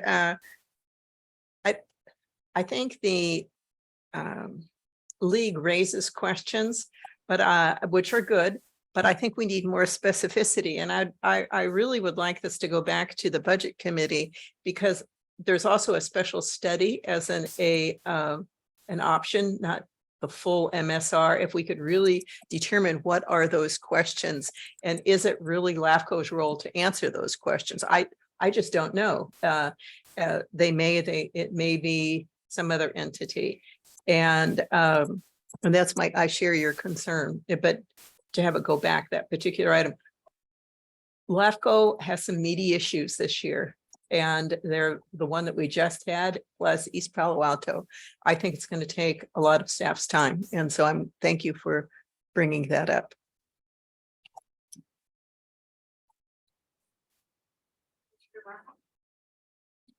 Commissioner Ravak.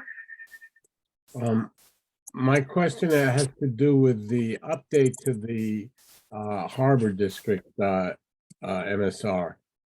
It's my understanding that a while ago, it's been determined that the district has a zero sphere of influence, and I'm not sure exactly what the plan is to update the MSR, but I'd really like to explore more on that idea that they have a zero sphere of influence.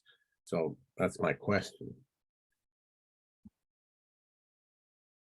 Thank you, Commissioner. So in regards to the update to the Harbor District, the MSR determined a while ago that this SOI was zero sphere of influence, and not sure what he said he's not sure what the plan is for the MSR, but explore more on that idea of a zero sphere of influence. Did I capture that, Commissioner? Yes, you did. So Commissioner Rohrbach is correct in that this Harbor District has had a zero sphere of influence for quite some time. I believe since LAFCo has initiated spheres of influence in the 70s and 80s. And the last MSRs where the district also kept the sphere of influence for the Harbor District as dissolution or zero. I think one of the questions, this was added to the work plan a year or so ago, as we have looked at other pressing MSRs that have come up in time, including the Broadmoor Police Protection District special study, is if there is a refresh and a simplified version that we can do of this MSR to really update on the fiscal status of the district. I think there have been quite some changes from the last MSR. I don't know if there'll be any changes to the recommendations on the sphere of influence at this time, but I think it would be an MSR that was more of a refresh, looking particularly at the finance portions of the district and some of the service changes that have also occurred, because there have been quite a number of changes of services the district provides, also changes in administrative staff over at the Harbor District since the last MSR. So that is really doing more of a refresh to the existing MSR with those two highlighted areas. And again, that would be for discussion from the commission about whether to include that in the work plan this year or at a later date.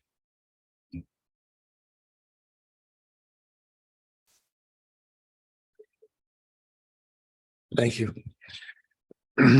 When I was preparing for this meeting, I brought up the agenda and I pushed print. And I had the setting, print all, right? And I think it said there was 1,000 pages in the document that you shared with us. And I'm wondering, did I read that right? I think we were in the hundreds. I don't think we're in the thousands. So I put an extra 0 there. In any case, it was quite lengthy. And just thank you for that good work on putting that Broadmoor business together. Thank you. But it brings me to support the chair's perspective that this is going to be a heavy workload year, just given a couple of these items, depending on how they go. And I guess I'm cognizant of staff time and capacity and those kinds of practical concerns about getting work done. And the to-do list seems, in my uneducated mind, to exceed the staffing levels, perhaps. I'm not that familiar with how you do your work, but there are a lot of meaty topics on that proposed work plan. So I would support putting off the hospital district business till, depending on my colleagues, but I just don't see that happening this go around. And then I would ask you about the fire study. The Department of Emergency Management and the Emergency Services Council, I think, are doing fire studies. And I'm wondering how, if you're familiar with those fire studies, how that would be different than the LAFCo fire study. I can't say that I am familiar with those studies, so that would be something that I will reach out to DEM on and understand what that scope is.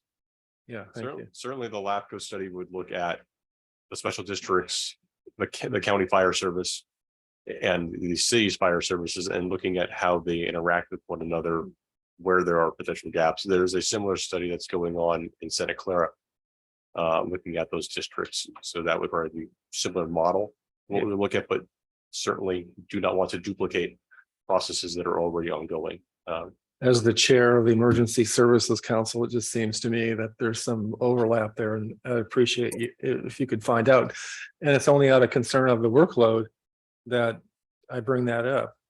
Why duplicate if something's already being done someplace else? I was concerned about the cost of the lawyer, the county attorney's office, but I'm always told that we get a really good billing rate, and I'm sure Mr. Fox would attest to that. So I will leave that one alone. I'm curious, just a couple more questions. In one of the slides, Sophia said that the LAFCO budget can't be reduced. It has to be the same or greater than the prior year. Is that legislation or is that practice? It's in this Cortese-Knox-Hertzberg Act, Jesus. but the commission can accept or approve a reduced budget if they determine that reduced staffing costs or program costs don't interfere with the objectives. So it is possible. Okay. And the commission actually last year did adopt that. So we did have a reduced budget due to staffing changes, because the management analyst position was not filled during that time. So the commission actually did make a finding that staff would be able to continue with its work even at its reduced budget for last fiscal year. Of course, I remember that.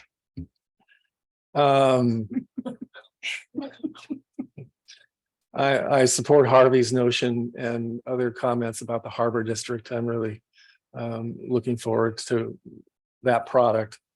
I'm curious about the annexation of the industrial harbor, what they call it, harbor industrial area. Do you happen to know just off the top of your head if that includes the trailer park down in that area? Currently, we have an application in that is up at Old County and Harbor District. So at the opposite end from where the trailer park is. We have another application that will probably likely come in to cross the street on Harbor. The city of Belmont is undertaking probably a multi-year study of land use options within the Harbor Industrial area, that it should be inclusive of both the industrial area and the mobile home park. I don't know what any future application may include about what the total territory will be for the annexation. But that is something that LAFCo will be involved with in those discussions before any application is submitted. Very good, thank you. And just one last point. I can't read my writing. There was a slide, or the recommendation was to approve the budget, I think. And what I wanted to see was a separate recommendation for the work plan. In other words, let the commissioners vote on whatever the work plan is that we can agree to. And then, take up the budget. I don't think the budget gets reduced as a result of taking things off the work plan, because I think there's a whole lot of work before us, as the chair said. But I'd like to look at that work plan and make a decision, if it's appropriate today, to say no to the hospital study and so forth and so on. I don't know, Chair, if you'd entertain that. I was going to be recommending that we send it back to the budget committee, because I'm not sure whether an MSR is the appropriate thing, or whether it's a special study, or to really understand the league's questions, because I really don't want to just say no to them at the get-go, but really to understand what is it they want to achieve. Is this the right spot? And I think it's a phone call and back to end a discussion at the budget committee. And that's what would be seen, as opposed to putting it on the agenda. I'd like to sort of have it in a different category more before it actually gets put on. That direction is clear to staff. I would recommend, though, that if Commissioner Slocum's question, the budget does need, by statute, the budget does need to be adopted. So if there is a desire then to separate that work plan out as a separate resolution, or with different direction on specifically the work plan, then the commission may want to entertain a separate direction on that particular item, separate from then the budget. All right. Where are we on comments? I've lost. Commissioner Michelson? Being new here, I would defer to my fellow commissioners and staff when it comes to developing our work plan right now. Thank you. And Chair Draper. I said what I wanted to say, but I would ask it. We have the slide up that talks about what you're asking us to do. Okay. And I think that we want to take, I agree that we should take two motions. One is on the work program and then the budget. So on the work program, because I was the most outspoken, I'm going to move that we request that the issue raised by the League of Women Voters regarding the health care district be sent back to the budget committee for consideration as was previously discussed before and not included in the current work plan until we get more information. That would be my recommended motion. Through the chair. For a second. I'll second. If I may, Chair. Yes. Before we motion and second, we might want to, I don't know if there was public comment. Through the chair, can anyone hear me? Do we need to have public Oh, do we do it comment after? on this? Oh, well, then I apologize. I jumped the gun. So is there any public that would like to speak on our work plan or budget? Thank you, Madam Chair. We do not have any virtual hands raised. Angela, nor anyone yes, in we chambers wishing do. to speak on this item. We do. Angela, Commissioner, alternate anyone Commissioner hear Ed me? Schneider, I believe, has her hand raised.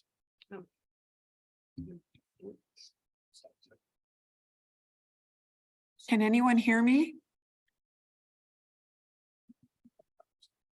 Commissioner Schneider, I'm trying to speak. I'm unmuted, but no one can hear me. we can hear you now. Oh, thank you. I'm sorry. I've actually had my hand raised since I came on board. I'm a new alternate, but in this case, I see in the work plan that the city of Millbrae is listed as being studied. And as the mayor of Millbrae, I don't know what that means. So what does that mean? I could even be speaking as a member of the public then. It says an MSRSOI. If I may, through the chair, I can respond. And Commissioner Schneider was asking about what it means to have a city or an agency be under study for a municipal service review. So typically, one of the LAFCo actions that we do undertake is a review of all cities and special districts within the county. We do that through what are known as MSRs or municipal service reviews. We have done this for a number of other agencies prior to this, including the Broadmoor Police Protection District and other instances, the Harbor Commission, where we look at what the finances of the agency are, the services they provide, plan for growth, any kind of unincorporated area that they may serve in the future. And then if there is any recommendations on any particular items that we may have for that agency. For the city of Millbrae, LAFCo has not conducted yet a municipal service review. So this is the first review for the city of Millbrae. We want to include these first round agencies and finalize those so that we can look at a longer term work program of how we do MSRs in the future, whether that be multi-jurisdictional, whether it be by region, whatever the commission may desire. But a municipal service review is basically looking at an overview of an agency, looking at its fiscal health, looking at its services that are provided. We may include recommendations on that, which are non-binding. And I'd be happy to talk to Ann offline as well about any specific questions there are for the city of Millbrae. Thank you. That would be lovely. We do have, we are part of CCFD. And we do have to go out for a vote to fund our fire services. So I didn't know if it had anything related to the fire agreement of which we are looking at options. Thank you. Madam Chair, could I ask you to consider including the fire study to come back to us Yes, because there may be duplication there. yes, I agree. I would make her the motion agrees. But before we go on to the second, I want to make sure that we have no more public comments. I sort of forgot that part. Thank you, Madam Chair. We have no further hands raised for this Okay, item. thanks. Yeah, okay. We have, this is just on the work program, and we have two items going, being referred back to the Budget Committee for review, and that is the Healthcare District and the Fire District. I won't go into that. Is there a second for the motion? Second. Okay, can you go through the roll call, please? Commissioner Big Stick, Yes. Commissioner Martin, Yes. Commissioner Rohrbach, Yes, Commissioner Slocum. Yes. Commissioner Michelson, Yes. Chair Draper. Yes. Thank you, Chair. Your motion passes. Okay, and now we go on to the budget, and do we have a motion on the budget? So moved. Second. All right, and could you go through the, please? Commissioner Big Stick, Yes. Commissioner Martin, Yes. Commissioner Rohrbach, yes, Commissioner Slocum. Yes. Commissioner Michelson. Yes. Michelson, pardon me, and Chair Draper. Yes. Thank you, Chair. Your motion passes. All right, and now, thank you, and we'll move on to item number 7, which is consideration of revised LAFCO schedule of processing fees, and Sophia will provide a presentation. Thank you, Chair Draper. So the Cortese-Knox-Hertzberg Act allows LAFCOs to establish a schedule of fees for processing applications and states that the fees shall not exceed the reasonable cost of processing the applications. The LAFCO fee schedule must be adopted by resolution at a public hearing, and a couple years ago, the Commission adopted the practice to review fees every 2 years. The schedule was last updated in FY 21, and we are presenting today a updated fee schedule for your review. The fee schedule is on page 115 if you want to take a look. So the fees are based on the level of complexity of applications, as well as staff salary and benefits and other service costs like rent and county attorney fees. The fees are calculated based on the estimated time to process an application by staff and the hourly rate for each portion of the application. The recommended fee changes that staff are proposing include cost of living increases to salary and benefits, as well as those service costs. On average, the fees for minor and major annexations, detachments, and outside service agreements are proposed to be increased by 7.5%. Fees for other types of actions like consolidation or mergers or dissolutions or municipal service reviews initiated by an outside party are proposed to remain at cost based on our staff hourly rates. It's also helpful to point out that our fees are typical or comparable to other LAFCO fees in the Bay Area. So the recommendation today is to provide direction to staff regarding any desired changes to the fee schedule and to direct the executive officer to schedule the updated LAFCO processing fee schedule for adoption at the May meeting. And then I believe that the fees would be, assuming the commission approves the updated fee schedule in May, they would become active 60 days after that meeting. Happy to take any questions. Commissioner Big Stick, I had already asked this question offline, but the answer was interesting to me, and I asked it specifically because, at least on the city level, we're always looking at cost recovery. I imagine everyone else is also. And so I asked what approximately the percentage of cost recovery vis-a-vis our fee schedule is. If you'd be so kind as to answer that question, just so that everyone has that answer, I'd appreciate it. It's less than 5%, and it is in the range and comparable with other LAFCOs. Most of LAFCO's budgets within the state of California are made up of the 1/3 apportionment.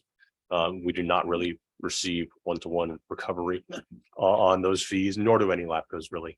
And to some extent that is expected because we are trying to position our fees as reasonable so that people will come forward with applications, particularly annexations, because our mission is looking at those unincorporated areas and then having them be supplied in the cities or through service deliveries through annexations of special districts. So we do not wish those fees to be a barrier to those processes. Thank you for answering the question. Thank you very much. Commissioner Martin, Does the increase in fees reflect the rather ambitious work plan that you have? Because I know we offload some of the work, you know. The fees are based on salary and benefits of staff and then just costs of running the organization or the commission. And not They're not, any outside work that we, it's not impacted by the work plan, but the fees for different kinds of applications, the amount changes by complexity and size. So a more complicated activity like dissolution or merger would cost more than a more simple application. And for the work plan itself, tying it back, the municipal service reviews are typically done in-house. So that is then the 1/3 portion for that budget is budgeted really through that process, not necessarily through application fees. We do have a separate reserve that we could utilize if the commission's direction about doing a consultant-led municipal service review, depending on the workload. But that is kind of outside of the realm of those application fees. This is really specific to applications that we have received, whether it be annexations or dissolutions, or in the case of City of East Palo Alto, the creation of subsidiary district, and any work. And in those cases, those are then at cost fees. So any work that is associated with, let's say, the East Palo Alto subsidiary district process, those fees are then being charged directly to the applicant. So there is no spillover to the general budget for LAFCo. Okay. Thank you. Commissioner Barback, No questions. thank you. Commissioner Slocum, No questions? Commissioner Michelson, No questions. Chair Draper. No questions. So we have a motion. And if we could have the slide back as We to, need to open public comment for this item. I keep forgetting, and thank you. No. If there are any public comments? Thank you, Madam Chair. We do not have any virtual hands raised, and we do not have anybody in the chambers wishing to speak. Thank you. Okay. And now we'll go on to the motion, if there's a motion.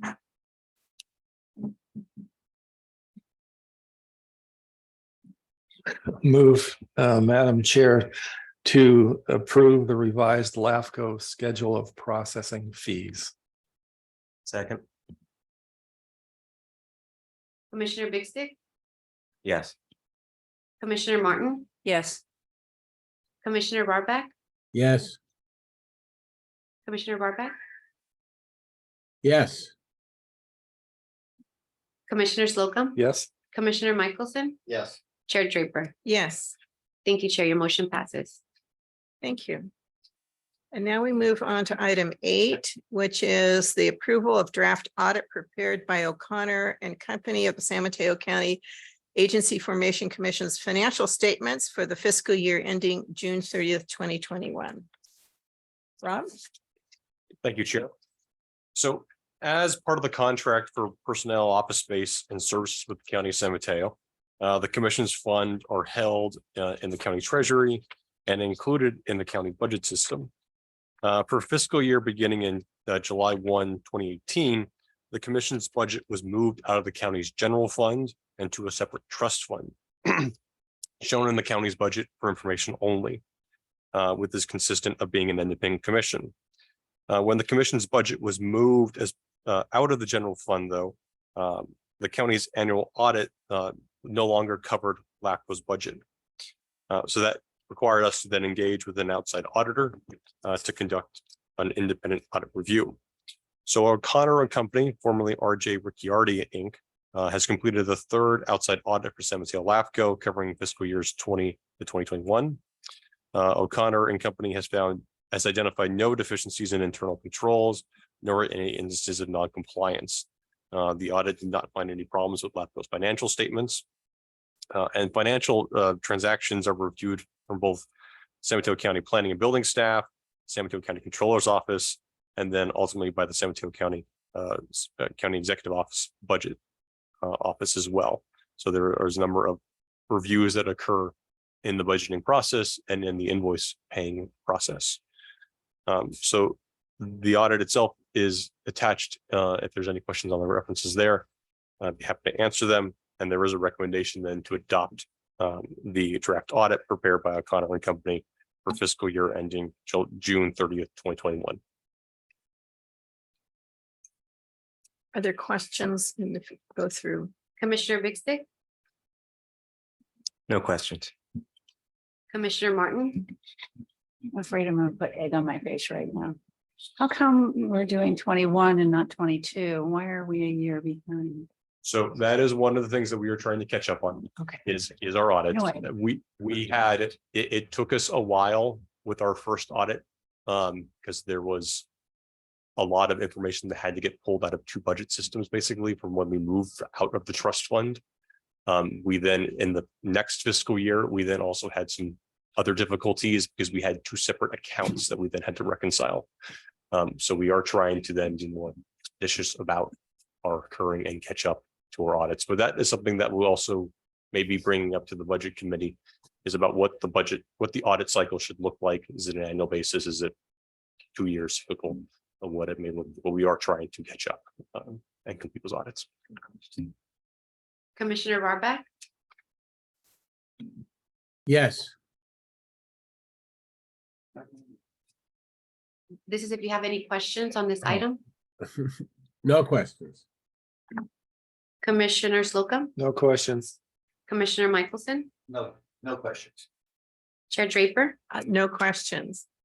And thank you for the questions. And we'll now open the public comments for item number 8. Yay, I remembered it. Thank you, Madam Chair. We do not have any virtual hands raised on Zoom, and we do not have anybody in chambers wishing to speak on this item. Thank you. All right. So now we'll close the public comments and we'll begin discussion and see if there is a motion for item 8.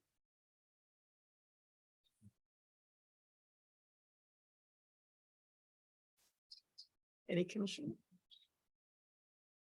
And we had a recommendation. If you could put that slide back on. Recommended action. Whoop, there we go. It's my resolution approves the draft audit. My screen keeps going blank, but I think everybody else has it. You're looking for a motion? I am. I'd make a motion to approve the draft audit prepared by O'Connor and Company of the San Mateo County Local Agency Formation Commission's financial statements for the fiscal year ending June 30th, 2021. Is there a second? Second. I'll do it. I will second that. Commissioner Big Stick, Yes. Commissioner Martin, Yes. Commissioner Rohrbach, Yes. Commissioner Slocum, Yes. Commissioner Michelson, Yes. Chair Draper. Yes. Thank you, Chair. Your motion passes. Yeah. Thank you. Now we're moving on to item number 9, which is consideration for authorizing executive officer to execute engagement letter with O'Connor and Company for auditing services for the fiscal year ending June 30th, 2022. Rob? Thank you, Chair. And regarding the 2022 audit, this is then an engagement letter for O'Connor and Company to complete that new audit for fiscal year ending in June 30th, 2022. The San Mateo LAFCo is requesting this contract with the independent auditor to do this work and to authorize the executive officer to enter in that engagement agreement with O'Connor and Company. Attached is the letter of engagement for O'Connor and Company, and there's a fee of $9,800, which would be payable in fiscal year 22-23 and 23-24, depending on when that work is initiated. And so happy to answer your questions, and the recommendation is to then by motion authorize the executive officer to execute the attached engagement letter. Questions of a commission? Commissioner Big Stick, No questions. Commissioner Martin, No questions.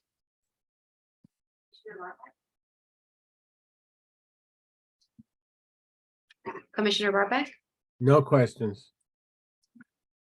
Commissioner Slocum, Given what you just said, Mr. Director, I'm assuming that the last time this was bid was just recently. That is correct. Thank you. No question, no further questions.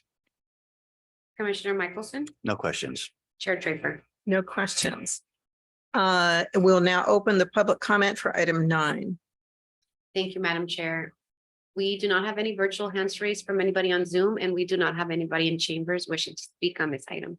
Okay, we'll now close the public comment for item 9. And are there any discussion items of the commission that has on this, or do you, we need a motion? Does anybody have a motion? I move to authorize the executive officer to execute the attached engagement letter with O'Connor and Company for auditing services for the fiscal year ending June 30th, 2022.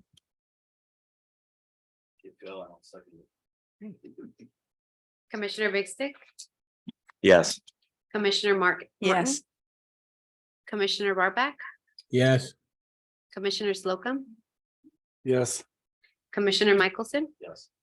Chair Draper. Yes. Thank you, Chair. Your motion passes. All righty, now we're going to go on to item number 10, which is consideration of appointment of vacant LAFCo's vice chair.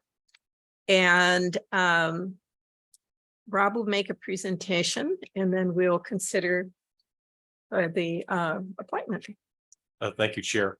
So in November of 2022, the commission selected a chair and vice chair for 2023. Per past practice, the commission, these positions rotate between the different types of commissioners that are on the board, consisting of county, city, public, and special district in that order. For 2023, Commissioner Draper, the public member, was elected as chair, and Commissioner Lohman was a special district member, was elected as vice chair. With the recent passing of Commissioner Lohman, the vice chair is now vacant. If the commission, if it so chooses, can select a new vice chair for this vacant position. If the commission desires to follow the traditional rotation, then it would be appropriate to select a special district member as vice chair. And I'll clarify, it should be a regular member as vice chair, if that is the case of special district membership. And our current regular member for special districts Is Commissioner Martin. All right, thank you. And that concludes my presentation. And there is an option then for a motion if the commission so desires. Thank you.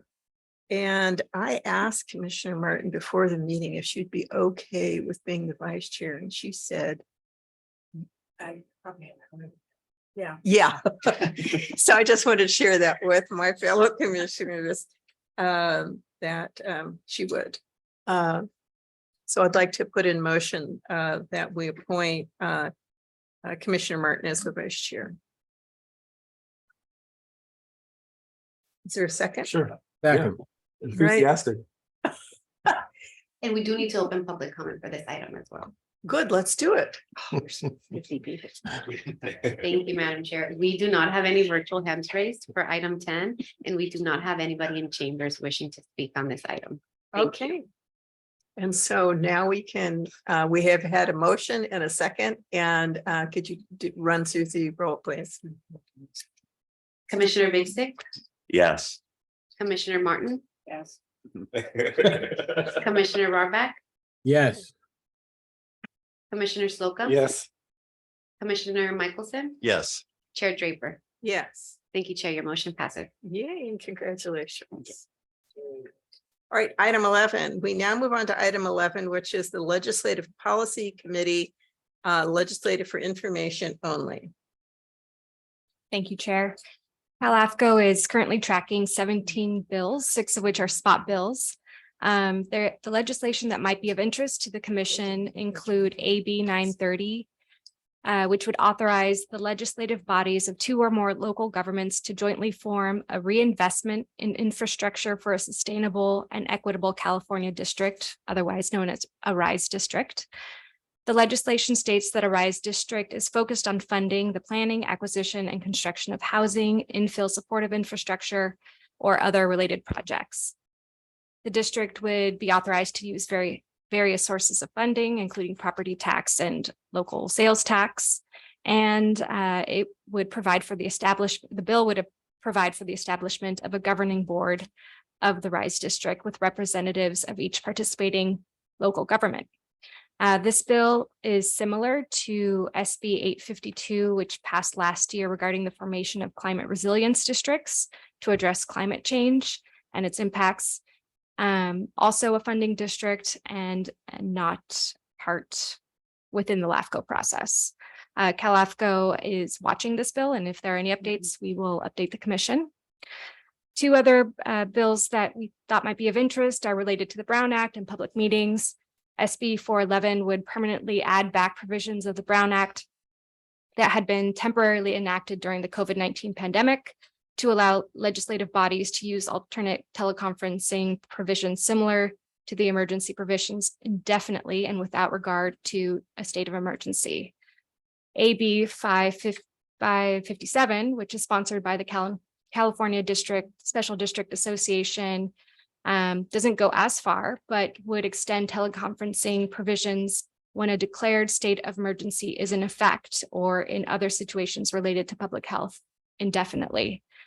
This law is a follow-up to AB 361 and seeks to return some of the pandemic era teleconferencing provisions to the Brown Act.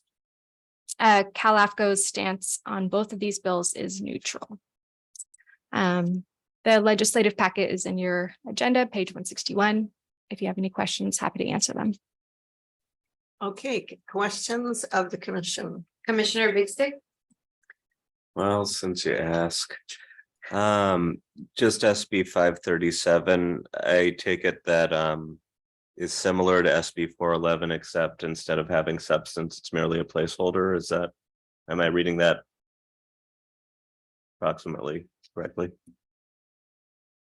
The way I read it is that SB 411 would use the public meeting practices that were adopted during the COVID-19 pandemic, whereas AB 557 would, I don't know, So please step in. I'm looking at SB 537 specifically, 537. which isn't addressed in the initial staff report. It looks like it's just a placeholder in lieu of doing the exact same thing SB 411 is doing. So I'm just trying to figure out if I'm reading this correctly, because I'm honestly not used to reading these legislative charts. 537. It's on page 3 of 6.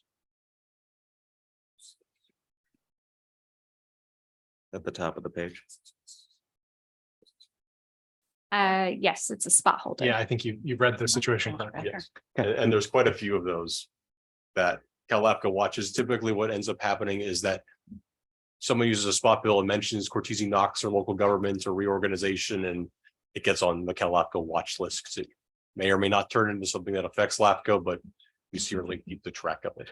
And even past LAFCO, I'm somebody who serves on various regional boards, and so that particular concept of legislation interests me. And so I'm trying to figure out if ultimately, I'm also learning process as I go along, right? So I'm trying to learn whether or not, okay, these different members put up the spot bills and then kind of coalesce around ones, in this case SB 411, that actually seems to have the substance that the spot bills otherwise would have if there were substance in them.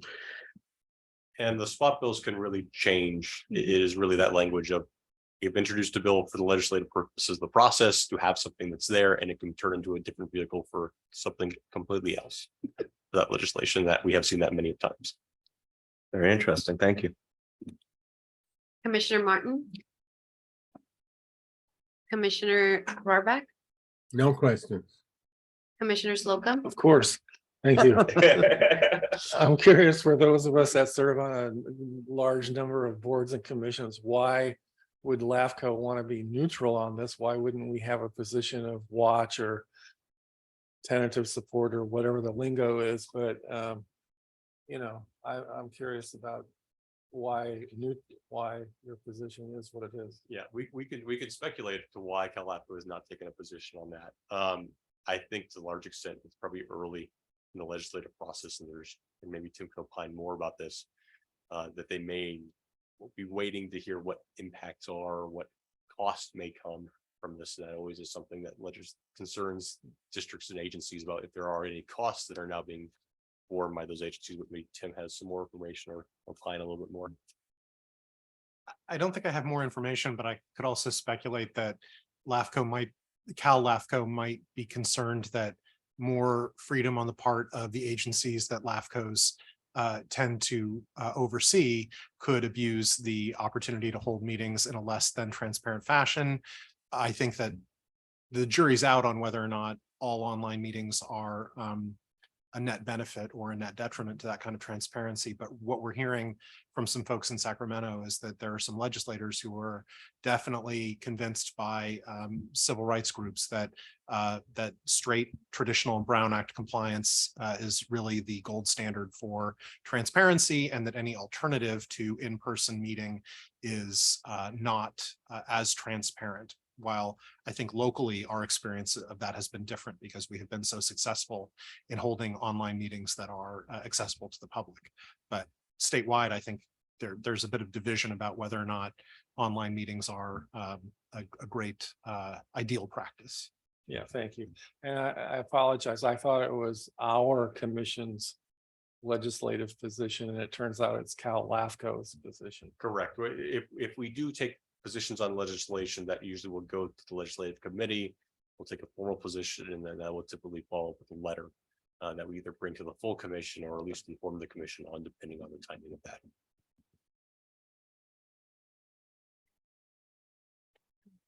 I think I chair a mosquito district and I think this is really being driven by the mosquito and vector control groups, because we have boards that are humongous. And we enjoyed during the time that during the pandemic time, more attendance than ever before. And we got a lot of good stuff done as a result of that. So I'm involved with the CSDA as well. And the people who are yelling most are Orange County, San Mateo County, Los Angeles County, where there are lots and lots of cities that are involved with representation. So they're going to put as many bills there, spot bill or whatever. Eventually they'll get them all together in one. I think. Thank you. Commissioner Michelson, No questions. Chair Draper. No questions. We'll now open for public comment on item 11. Thank you, Madam Chair. We do not have anybody on Zoom wishing to speak, and we have nobody in chambers. Thank you. All right, we'll close the public comment on item 11. Are there any further comments by the commission on this item? Okay, so we'll go on to item 12. And any reports from staff or commission information? I see no hands coming up or okay. All right, so we'll move on to item 13, which is adjournment. And I would like to adjourn this meeting in the memory of our LAFCo Special District Commissioner, Rick Lohman, who recently passed away. Rick served on the Granada Community Service District Board for 13 years and on the Montero Water and Sanitary District for 5 years. And from 2014 to 2017, Rick served as the LAFCo Alternate Special District Commissioner and became a Special District Commissioner in 2018. And I'd like to say that when I came on the commission, I really appreciated how he welcomed me and helped me understand what we did. So I'd like to adjourn the meeting in his memory. And I don't know if other commissioners who served with him want to say any additional comments. I'm seeing none. And if that is, we adjourn at 4:55 then. Thank you.